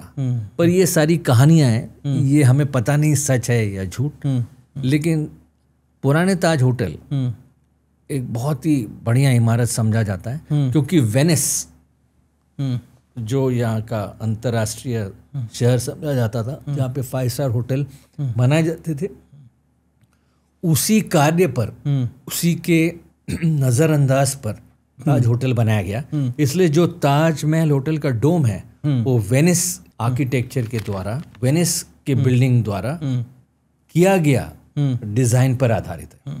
सर, हमने मुंबई का इतिहास समझा, वर्तमान समझा सर, कमाल चीज़ें समझी। मुंबई क्यों बना, कैसे बना, ये ऊंची ऊंची इमारतें बनी, बहुत कुछ बना सर। बहुत लोग आए हैं सर हिंदुस्तान में, जगह जगह से आए हैं, बाहर से लोग आए हैं। बहुत ही क्राउडेड सिटी हो गई सर अब ये सिटी शायद उस जगह पे है जहां से इसको एक बहुत मैसिव लेवल का अपग्रेड चाहिए। मेरे ख्याल से $30 बिलियन का एक अपग्रेड प्लान बना, जो कई देशों का बजट होता है सर। इस अपग्रेडेशन प्लान के बारे में बात करेंगे सर, कि मुंबई अब आगे की तैयारी कैसे कर रहा है, बताइए सर। मुंबई डेवलपमेंट प्लान अभी Mumbai metropolitan regional development plan की तरफ अग्रसर हो रहा है जी, जहाँ पर कार्यक्षेत्र बढ़ रहा है और यहाँ पर इंटीग्रेशन और ट्रैफिक एंड ट्रांसपोर्टेशन नेटवर्क जी का कार्यक्रम प्रगति पर है जी। हम बम्बई को अहमदाबाद से भी बुलेट ट्रेन से जोड़ रहे हैं जी, जिसकी वजह से विकास जो हमारे शहर में हो रहा है उसको दूसरे शहरों में भी ले जाया जा सके, जिससे हमारा विकास और बढ़े। ठीक बात जी। तो अभी ऐसी स्थिति है कि अगर हम अगल बगल दूसरे शहरों को भी हमारे साथ विकास में नहीं जोड़ेंगे तो हमारा विकास होना असंभव है। बिल्कुल, तकलीफें बढ़ेंगी। तो हम ये चाहते हैं कि हमारे यहाँ उतना ही डेवलपमेंट हो जिसको हम संभाल सकें अपने तरीके से, और जितना डेवलपमेंट हम दूर अपने से दूर ले जा सके वहाँ पर ले जाएं और उसको अच्छे ट्रांसपोर्ट नेटवर्क के साथ जोड़ें। ये हमारा बम्बई का फ्यूचर प्लान है। इसीलिए हम क्या चाहते हैं, अटल सेतु, कोस्टल रोड दूर ले जाकर दूसरे शहरों को ऐसा जोड़े ताकि लोग दूसरे शहर से यहाँ आकर वापस जाएं और यहाँ बसने की कोशिश ना करें। Beautiful sir. हाँ। और हम ऐसी भी कोशिश कर रहे हैं कि जो टिकट कोस्टल रोड में बस के लिए आप खरीदेंगे, अटल सेतु के लिए खरीदेंगे, लोकल ट्रेन के लिए खरीदेंगे, शहर के बस के लिए खरीदेंगे, वो एक ही टिकट हो और वो टिकट सब जगह चले। ये हो चुका है सर कि ये होने ऐसा वाला है? होना अभी तय होना है, लेकिन प्रगति पर है, जरूरी है। हम चाहते हैं कि बम्बई में इतनी ज़्यादा सुविधा बढ़ा दी जाए ताकि लोग यहाँ आकर दोबारा वापस जा सकें जी, यहाँ ना रुकें। 3 चीज़ बहुत महत्वपूर्ण होती है किसी भी शहर के बढ़ाव में। पहला होता है अर्बनाइजेशन। अर्बनाइजेशन का मतलब ये होता है कि शहरीकरण बढ़ता जा रहा है। ये शहरीकरण बढ़ता ही जाएगा। 2050 में करीब 50% लोग शहर में रहेंगे इस देश में। अच्छा। आज केवल 33% इस देश में शहर में रहते हैं, बाकी सब गांव में रहते हैं जी। लेकिन ऐसी स्थिति आएगी कि 50% लोग शहर में रहेंगे भारत में। तो हम उस प्रगति पर अग्रसर हैं। तो अर्बनाइजेशन ये इकोनॉमिक ग्रोथ का इंडेक्स समझा जाता है और शहर ये इंजन होता है इकोनॉमिक ग्रोथ का। ये इंजन जितना बढ़ेगा उतना इकोनॉमिक ग्रोथ बढ़ेगा। ठीक। ये अर्बनाइजेशन हो गया जी। दूसरा होता है अर्बन सिस्टम। अर्बन सिस्टम में क्या होता है, अर्बन एरियाज का सिस्टम बनाया जाता है जो ट्रांसपोर्ट नेटवर्क से कनेक्ट किया जा सकता है। और बम्बई महानगर प्रदेश, मुंबई मेट्रोपॉलिटन एरिया का अभी डेवलपमेंट प्लान ऐसा बन रहा है कि अर्बन सिस्टम की एरिया से वो जुड़ सके। हम ये चाहते हैं कि पूना शहर की इकोनॉमी और बम्बई शहर की इकोनॉमी दोनों एक साथ बढ़े, ग्रो करें। ठीक बात। लेकिन अगर ज़रूरत पड़े तो मुंबई और पुणे को इस तरह जोड़ा जाए ताकि दोनों का नुकसान ना हो। जो पूना में नहीं जा सके बम्बई में आ जाए, जो बम्बई में नहीं आ सके वो पूना चले जाए। और अगर हमको और भी आगे बढ़ाना है तो उसको दूसरे शहरों में, जैसे मीरा भाईंदर चला जाए, वसई विरार चला जाए, पनवेल चला जाए, लेकिन मुंबई महानगर पालिका के क्षेत्र में रहे। इसको अर्बन सिस्टम कहते हैं। जी जी। और तीसरा होता है अर्बेनिज्म। अर्बेनिज्म होता है क्वालिटी ऑफ अर्बन लाइफ, कि जब हम शहर में रहें तब हमको किसी भी प्रकार से नुकसान ना पहुंचे, हम स्वस्थ रहें और हम देश की प्रगति में शहर की प्रगति को समझें और शहर की प्रगति से देश की प्रगति करें। इसलिए हमारा स्वस्थ रहना बहुत जरूरी है। ठीक बात। तो अर्बनाइजेशन, अर्बन सिस्टम और अर्बेनिज्म, इन तीन चीजों का अगर हम ख्याल रखेंगे तो ही मुंबई महानगर पालिका और मुंबई मेट्रोपॉलिटन एरिया का एक साथ विकास होगा, जिससे डेवलपमेंट दूर तक पहुंचेगा, धीमे गति से पहुंचेगा, जिससे लोगों का नुकसान नहीं होगा और सस्टेनेबल होगा। और सस्टेनेबल जी।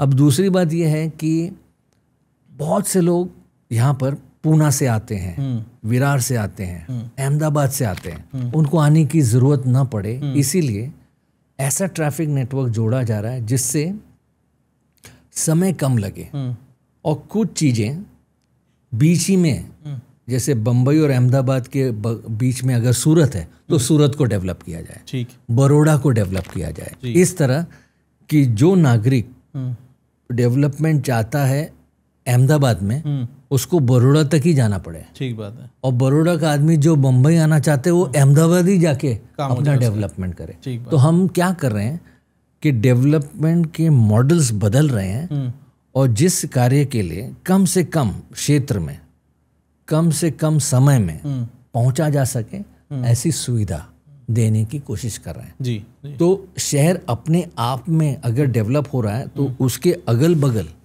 ऐसा डेवलपमेंट हो कि शहर को उसका नुकसान हो। ठीक। तो बम्बई अब इस प्रगति पर विचार कर रहा है और इसीलिए metro rail, Atal Setu, coastal road, इन सारे ट्रैफिक नेटवर्क को आपस में जोड़ रहा है ताकि बम्बई शहर में आने जाने में दिक्कत ना हो और बम्बई शहर से बाहर जाने की दिक्कत ना हो। अगर ऐसा हम कर सकते हैं तो हम शहर को चला सकेंगे ऐसे कि लोगों को आने जाने में दुविधा ना हो और शहर भी प्रगति पथ पर चलता रहे। नहीं तो ये शहर चलाने की ना हमारी औकात रहेगी और ना हम आगे बढ़ पाएंगे। सर, इनमें से कुछ प्रोजेक्ट्स को थोड़ा डिटेल में डिस्कस करते हैं क्योंकि ये यूटिलिटी वाइज तो कमाल के प्रोजेक्ट हैं ही, बट ये इंफ्रास्ट्रक्चरली भी एक मार्वल हैं, खूबसूरत हैं बहुत। इस पैमाने पे डिस्कस करते हैं, जैसे कि अटल सेतु हो गया सर। अटल सेतु के बारे में आप कुछ बताएं सर। देखिए, अटल सेतु तो रोड कनेक्शन है जो आपको 20 मिनट पर बम्बई से नई मुंबई पहुंचा सकता है। लेकिन मेरा ऐसा मानना है कि अगर अटल सेतु में रोड के अलावा मेट्रो भी होती कनेक्टेड या रेल लाइन भी होती तो ज़्यादा अच्छा होता। जी। हमसे ये एक चूक हो गई है कि सिर्फ रोड कनेक्ट किया है हमने, बट फ्यूचर में की जा सकती है। पर फ्यूचर में हम ये चाहेंगे कि अटल सेतु में रेल लाइन या मेट्रो लाइन भी ऐड किया जा सके ताकि ज़्यादा से ज़्यादा लोग इस छोर से उस छोर जा सकें। दूसरी बात यह है कि अटल सेतु से जो लोग मुंबई में दूसरे शहरों से आते थे वो उन शहरों के क्षेत्रों से जाते थे जहाँ पर ट्रैफिक जैम हुआ करते थे। लेकिन अब अगर उनको मंत्रालय जाना है, अगर उनको साउथ बॉम्बे जाना है तो अटल सेतु से आप पूना से आते हुए स्वयं जल्दी पहुंच सकते हैं बिना बम्बई शहर में घुसे। तो ये सर्कुलर रोड्स जो शहर के अगल बगल बनाई जा रही है वो शहर से लोगों को दूर रखती है ताकि शहर में रहने वालों को ट्रैफिक जैम की दुविधा ना फेस, जो आया है वो आसानी से वापस जा सके तो शहर आगे बढ़ता रहेगा। और दूसरी बात, अटल सेतु को इतनी खूबसूरती से ले जाया गया है, इतनी खूबसूरती से बनाया गया है कि अटल सेतु देखने में बुरा भी ना लगे कि ये क्या इंफ्रास्ट्रक्चर है जिसकी वजह से शहर का पूरा इमेज खराब हो गया है। तो मैं समझता हूँ वर्ली बैंड्रा सी लिंक, अटल सेतु, ये ऐसे ब्रिज हैं जो हमको ये शहर की प्रगति दर्शाता है और लोगों के मन में ये भावना जागृत करता है कि ये शहर अब आगे बढ़ेगा, क्योंकि इसको बढ़ने में इंफ्रास्ट्रक्चर के प्रोजेक्ट द्वारा इंटरेस्ट है और इसीलिए वो चाहेंगे कि ऐसे इंफ्रास्ट्रक्चर प्रोजेक्ट बढ़ते रहें। अब देखिए, इंफ्रास्ट्रक्चर प्रोजेक्ट ऐसे होते हैं कि अटल सेतु अगर कोस्टल रोड को कनेक्ट करे तो ही इंफ्रास्ट्रक्चर कनेक्टिविटी हो, तो ही मजा आएगा सर। बिल्कुल। तो अभी वो कनेक्टिविटी नहीं हुई है, उसमें उसको ध्यान देना चाहिए, काम चलेगा जी। तो वर्ली बांद्रा सी लिंक पे आकर अगर अटल सेतु मिले तो पूना के लोग जो आते थे बम्बई शहर में जी, वो डायरेक्ट वर्ली बांद्रा सी लिंक से पहुंच पाएंगे, वेस्टर्न पार्ट ऑफ मुंबई में पहुंच जाएं। अभी आप अटल सेतु से साउथ बॉम्बे आते हैं, वहाँ से आप कोस्टल रोड लेते हैं, कोस्टल रोड से आप बांद्रा तक आ जाते हैं। दूसरी बात है कि नवी मुंबई में भी एयरपोर्ट का निर्माण हो रहा है जी, जी, मुंबई एयरपोर्ट की तरह। उसके बारे में कुछ बताएं। तो ये दोनों एयरपोर्ट का जुड़ना बहुत जरूरी है जी। ऐसा ना हो कि कुछ लोग बम्बई एयरपोर्ट में बम्बई की वजह से आए और कुछ लोग नवी मुंबई में आए, तो ऐसी कोई पॉलिसी बनाई जाए जिससे सारे कार्गो फ्लाइट नवी मुंबई में आए, जिससे बम्बई शहर में एयरवे ट्रैफिक कंजेशन कम करे। जी जी। एयरपोर्ट पार्किंग ये बहुत ज़रूरी इकोनॉमिक डेवलपमेंट है, लेकिन हम ये भी कहते हैं कि एयरपोर्ट पे ज़्यादा प्लेन पार्किंग न करे ज़्यादा समय के लिए, सिर्फ उतारने के लिए आए और ले जाए जी। तो एयरपोर्ट का सिस्टम अच्छी तरह चलाने के लिए नवी मुंबई का जो एयरपोर्ट का निर्माण हो रहा है उसमें मदद मिलेगी। कोई खास बात सर उसमें आर्किटेक्चरली आई थिंक मेरे ख्याल से सिंगल रनवे वाला तो ये सबसे बड़ा एयरपोर्ट है। ये बेसिकली नवी मुंबई का जो एयरपोर्ट है, आप नवी मुंबई के एयरपोर्ट के बारे में पूछ रहे हैं? जो मुंबई का एयरपोर्ट है वो सिंगल रनवे का मेरे ख्याल से वन ऑफ द, हाँ नहीं सिंगल रनवे का था, लेकिन अभी वो डबल रनवे बना दिया क्योंकि नवी मुंबई एयरपोर्ट का बनना तब तक पता नहीं था, तय नहीं था, लेकिन अभी डबल रनवे एयरपोर्ट पे कंजेशन कम होगा अगर नवी मुंबई एयरपोर्ट को इस्तेमाल किया जाएगा तो। कोई खास बात उसमें सर आर्किटेक्चरली कोई? नवी मुंबई एयरपोर्ट का डिज़ाइन बहुत ही सुंदर बनाया गया है। आर्किटेक्ट ज़हा हदीद ने वो बहुत ही बढ़िया एयरपोर्ट का डिज़ाइन दिया है। बम्बई का जो न्यू इंटरनेशनल टर्मिनल है वो अमेरिकन कंपनी है स्किडमोर ओविंग्स मेरिल, उसने बनाया है, जो भी बहुत महत्वपूर्ण और माने हुए आर्किटेक्ट का है। लेकिन उसकी वजह से जो ट्रैफिक एयरपोर्ट के करीब है उसमें सुविधा होगी। आज आप देखेंगे तो एयरपोर्ट के अगल बगल ट्रैफिक में सुविधाजनक कोई बात नहीं है, लेकिन एक बार ट्रैफिक कंट्रोल आ जाएगा और एयरपोर्ट का कंजेशन कम हो जाएगा तो शहर में लोगों को इस बात की सुविधा होगी। आज हम लोग को ट्रैफिक कंजेशन की वजह से एयरपोर्ट पहुंचने में इतनी दिक्कत होती है कि हमारी कई फ्लाइट छूट जाती है। जी जी, ये नहीं होगा। तीसरी बात, train connectivity between two airports. अगर नवी मुंबई एयरपोर्ट पे पैसेंजर्स आते हैं जो मुंबई आना चाहते हैं तो उन दोनों को कनेक्ट करने के लिए एक ट्रेन चलाने की ज़रूरत है, जो मैं समझता हूँ अटल सेतु के नीचे या ऊपर जी होने की संभावना है। जी। लंदन में एक गैटविक एक्सप्रेस चलती है। गैटविक नाम के एक शहर में एयरपोर्ट है और लंदन में एक एयरपोर्ट है, तो गैटविक एक्सप्रेस लंदन एयरपोर्ट को और गैटविक को जोड़ती है, जिससे ये फर्क नहीं पड़ता कि आपका प्लेन लंदन के एयरपोर्ट पे उतरता है या गैटविक के एयरपोर्ट पे उतरता है, क्योंकि आपको ये सुविधा है कि आप एक दूसरे के एयरपोर्ट पे जा सकें। कनेक्टिविटी कमाल की है। तो ये कनेक्टिविटी होने की संभावना बम्बई के उन्नति के लिए बहुत जरूरी है। और मैं समझता हूँ कि अगले 10 साल में मुंबई इस प्रगति पर पहुंच जाएगा जिससे इन्वेस्टमेंट मुंबई में बढ़ेगा इस ट्रांसपोर्ट नेटवर्क की वजह से। और मुंबई की प्रगति ट्रेड एंड कॉमर्स में बढ़ने का मतलब दूसरे शहरों की भी प्रगति होना तय है। बिल्कुल। तो यहाँ से बड़ौदा, अहमदाबाद जो बुलेट ट्रेन जाएगी उस प्रगति का प्रभाव उन शहरों पर भी होगा। और मेरे हिसाब से मुंबई जो प्रगति का बेंचमार्क है, मुंबई शहर की प्रगति मतलब देश की प्रगति, उसकी प्रगति पे हमारे देश की इकोनॉमी निर्भर है। इसलिए हम चाहेंगे कि प्रगतिशील शहर इस देश की प्रगति में सहभागी हो और मुंबई का नागरिक इस बात का गर्व महसूस करे कि वो देश को आगे बढ़ाने में बड़ा भाग्यशाली है कि उसको इस देश के काम करने के लिए मौका मिल रहा है। बिल्कुल ठीक बात सर। सर, इस $30 बिलियन रीडेवलपमेंट प्रोजेक्ट में हमने बात की अटल सेतु के बारे में, हमने बात की नवी मुंबई एयरपोर्ट के बारे में, मेट्रो के बारे में अब बात समझते हैं सर कि ये एशिया का डीपेस्ट स्टेशन भी इस मेट्रो के अंदर है। ये मेट्रो बनाना इतना चैलेंजिंग क्यों है?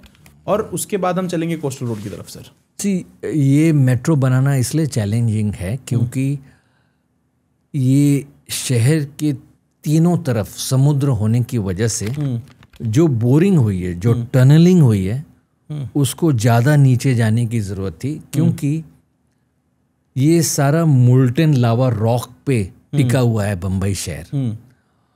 और ये रॉक इतना मजबूत है कि अगर हम ऊपरी सतह पे रहेंगे तो फ्लडिंग होने के चांसेस बम्बई में बहुत ज़्यादा हैं। क्योंकि होता क्या है, बारिश में सारा पानी समुद्र में जाता है, लेकिन जब समुद्र में हाई टाइड होता है तो समुद्र का पानी शहर में आता है जी। इसीलिए अगर हम मेट्रो का काम करते हैं तो हमको बोरिंग उस सतह पे करनी चाहिए ताकि फ्लडिंग ये मेट्रो के एरिया में ना हो जी। इसलिए हमको नीचे जाना पड़ा। ये दूसरे शहर में ये प्रॉब्लम नहीं है। दिल्ली में मेट्रो की ये प्रॉब्लम नहीं है, किसी भी शहर में प्रॉब्लम नहीं, क्योंकि फ्लडिंग का इशू रेनी सीजन के हिसाब से इतना नहीं है। इसीलिए इसको बुलाने के लिए स्पेशल टेक्नोलॉजी जापान से मंगवाई गई और ये बोरिंग टनल इस लेवल तक ले जाया गया ताकि मुंबई रेनफॉल की फ्लडिंग से ये इफेक्ट ना हो जी। और रेनी सीजन का इम्पैक्ट को क्लाइमेट चेंज कहा जाता है आजकल। क्लाइमेट चेंज की वजह से लोकल ट्रेन भी रुक जाती है क्योंकि रेलवे लाइन पे पानी भर जाता है। इसकी तो ज़मीन पर ही है। हाँ, तो वो ज़मीन पे है, तो इसलिए हम नहीं चाहते कि लोगों को इस बात का ज्ञान हो कि मेट्रो में अगर हम गए तो शायद बाढ़ की वजह से, फ्लडिंग की वजह से हम निकल ना पाए। ये डिजास्टर मैनेजमेंट का एक है, इसीलिए यहाँ पे टनलिंग लो लेवल पे हुई है। और जापान टेक्नोलॉजी की वजह से कार्य बहुत ही महत्वपूर्ण हुआ है। और यही काम समुद्र के नीचे भी टनलिंग में इस्तेमाल किया गया है। अगर आप कोस्टल रोड देखेंगे, हाजी अली एरिया से मेरीन ड्राइव तक टनल से गुजरेंगे तो ये टनल भी समुद्र सतह से नीचे है। जी सर। और इस लेवल पे है ताकि अगर समुद्र में बाढ़ भी आए तो इस टनल को किसी भी प्रकार का धोखा ना हो। इसलिए एक अनूठा इंजीनियरिंग का प्रयास है और मैं समझता हूँ कि जापानीज टेक्नोलॉजी की वजह से हमें ये कार्य जल्दी करने में मदद मिली है। सर, कोस्टल रोड अपने आप में बहुत खूबसूरत प्रोजेक्ट है। वो रोड के अलावा जो उसके साथ बाकी की चीज़ें हैं वो भी बहुत कमाल की हैं।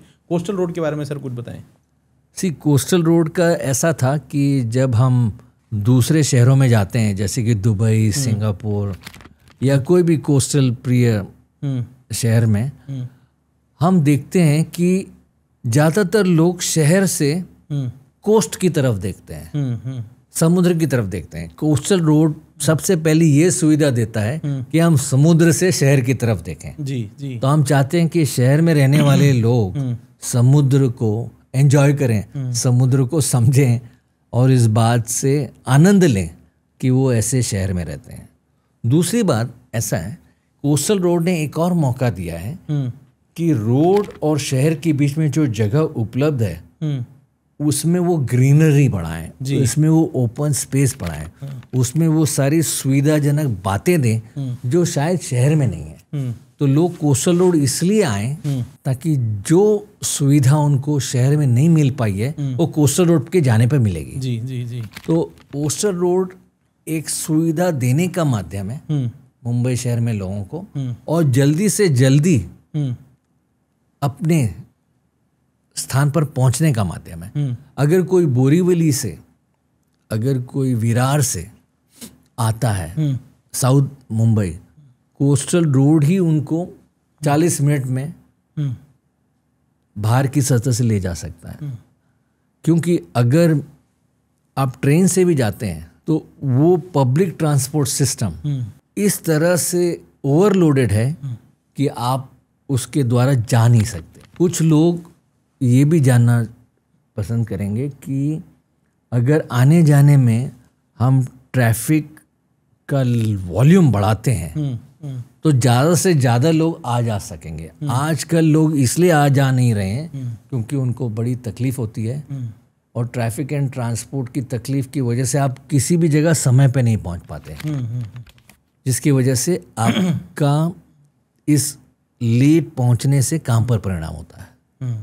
और आज हम अंतर्राष्ट्रीय स्तर पर सारे विदेश नीतियों से जुड़े हुए हैं, सारे विदेशों में हम कनेक्टेड हैं, इसलिए समय पे काम होना, समय पे पहुंचना बहुत ज़रूरी है।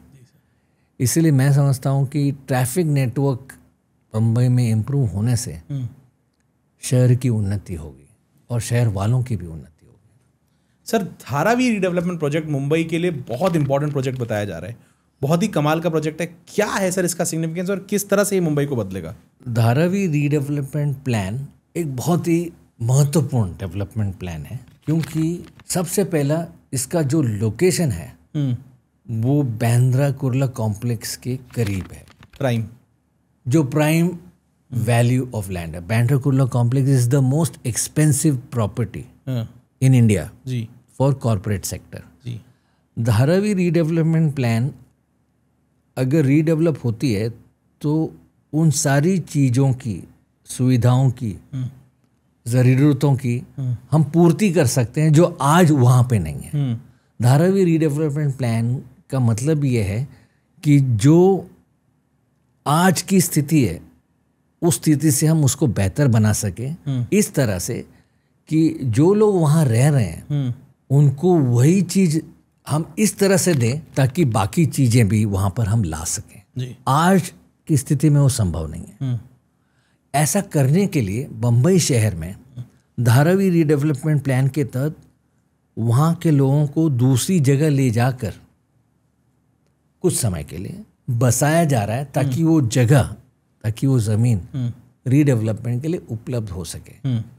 आज की स्थिति में वो करना संभव नहीं है क्योंकि वहाँ के लोगों को इस बात का एहसास है कि अगर हम यहाँ से गए तो हमको यहाँ पर वापस नहीं लाया जाएगा। लेकिन धारावी रीडेवलपमेंट प्लान में वहाँ के लोगों को इस बात का विश्वास दिलाया जा रहा है कि अगर आप हमको कुछ समय के लिए ये जगह देते हैं तो हम इस जगह को इस तरह बनाएंगे कि जब आप वापस लौटें तो ये जगह इससे भी ज़्यादा खूबसूरत हो जी। लेकिन ऐसा करने के लिए बम्बई शहर में दूसरी जगह पे, दूसरी ज़मीनों पे यहाँ के रहिवासी लोगों को ले जाया जा रहा है। इसलिए ये कहना जरूरी है। इसलिए धारावी रीडेवलपमेंट प्लान में रहने वालों की मदद के बगैर ये धारावी रीडेवलपमेंट प्लान नहीं हो सकता। ये दूसरा कारण है। तीसरा कारण है कि पर्यावरण जो है धारावी की वजह से प्रदूषित हो चुका है। हम चाहते हैं कि यहाँ का पर्यावरण बम्बई का सुरक्षित रहे और सुंदर हो, इसलिए वहाँ पर जो कुछ किया जा सके वो इसी तहत, इसी समय करने में सुविधा भी होगी और ज़रूरत भी होगी। तो चौथी जो बहुत इम्पोर्टेंट बात है कि ये जगह क्यों डेवलपमेंट के लिए उचित मानी जाती है, क्योंकि ये एयरपोर्ट के करीब है। यहाँ पर बांद्रा कुर्ला कॉम्प्लेक्स को जो सुविधाएं वो लोग आज नहीं दे पा रहे हैं वो दे सकें ताकि बांद्रा कुर्ला कॉम्प्लेक्स की प्रोडक्टिविटी बढ़े। और जो ज़मीन आज उपलब्ध नहीं है वो उनको उपलब्ध करने का मौका दिया जा सके। क्योंकि क्या है कि प्लानिंग के तहत कुछ चीज़ें ज़रूरी होती हैं, कुछ चीज़ों को देना ज़रूरी इसलिए होता है ताकि कॉर्पोरेट ऑफिसेस के काम रुके नहीं। उनको सुविधा देने के लिए, उनका काम चालू रखने के लिए ये जगह होना ज़रूरी है। जैसे बुलेट ट्रेन का स्टेशन बनाया जा रहा है, बुलेट बुलेट ट्रेन स्टेशन जो बैंड्रा कुर्ला कॉम्प्लेक्स में बन रहा है, उसको बनाने की जो कार्रवाई, जो सुविधाएं लगती है, उसके लिए जगह ही नहीं है जी। तो ताकि सारा ट्रांसपोर्ट इंफ्रास्ट्रक्चर नेटवर्क ठीक से अच्छी तरह बनाया जा सके, इसलिए ये जगह आज की तारीख में ज़रूरी है। जब ये कार्य हो जाएगा तब उस पर रीडेवलपमेंट होकर वो सारी चीज़ें उनको दे दी जाएंगी अच्छी तरह से, ताकि जब वो वापस आएँ तो उनको ऐसा ना लगे कि उनके साथ नाइंसाफ़ी हुई। सर इसमें क्या क्या चीज़ें हैं जो उनके वापस आने पे उन्हें प्रॉमिस की गई हैं सर? उनको जिस घर में वो रहते हैं उनको 450-500 स्क्वायर फुट के घर देने का वादा किया गया है। सेल्फ कंटेंट टॉयलेट्स के साथ उनको घर मिलेगा। जिनके घर बड़े हैं उनको बड़ा घर दिया जाएगा। कुछ लोग जिनके दुकानें यहाँ पर थी उनको दुकान की सुविधा दी जाएगी एक अलग तरीके से, और कुछ लोगों को इस तरह बसाया जाएगा ताकि उनकी नौकरी धंधे पे कोई असर ना हो। आज की तारीख में जिस परिस्थिति में वो रहते हैं वो रहने लायक परिस्थिति नहीं है, क्योंकि बड़ी दुविधा और बड़ी कष्टदायक परिस्थिति है जी। और बीमारी तो ऐसी फैली है कि उसको रोकने के लिए यहाँ से उनका हटना ही उनके लिए बेहतर है। सर बहुत बहुत धन्यवाद देना चाहूँगा मैं आपको। मैं मुंबई 10 साल रहा, लोग यहाँ पे रह रहे हैं, पूरा क्रू इतने समय से रह रहा है। किसी ने भी मुंबई को इस नज़र से, इस बारीकी से नहीं देखा, इस फिलॉसफी से नहीं समझा, इतनी खूबसूरती से नहीं देखा जो आज आपने इस पॉडकास्ट के माध्यम से हमें समझाया। जो लोग इस पॉडकास्ट को देखेंगे ये गारंटीड है कि ये 2-2.25 घंटे का पॉडकास्ट या 2 पार्ट में आया हुआ पॉडकास्ट आपके लिए क्रैश कोर्स से कम नहीं होगा। आपने आज इस शहर को जिस तरह देखा है, मैं जानता हूँ कि आप सबको बहुत ही खुशी हुई होगी। ये सिर्फ मुमकिन हो पाया क्योंकि सर अपने कीमती समय में से समय निकाल के यहाँ आ पाए। सर जेके सुपर पॉडकास्ट की तरफ से, हमारी टीम की तरफ से, भारत की तरफ से, पहले तो आप जो काम कर रहे हैं उस कमाल के काम के लिए बहुत बहुत धन्यवाद। और जो आपने समय निकाल के जो जिस तरह से हमें मुंबई दिखाया है उसके लिए बहुत बहुत धन्यवाद सर। बहुत बहुत धन्यवाद है आने के लिए, और आगे सर के साथ और भी पॉडकास्ट करेंगे, आप लोग रेडी रहें। नमस्कार सर।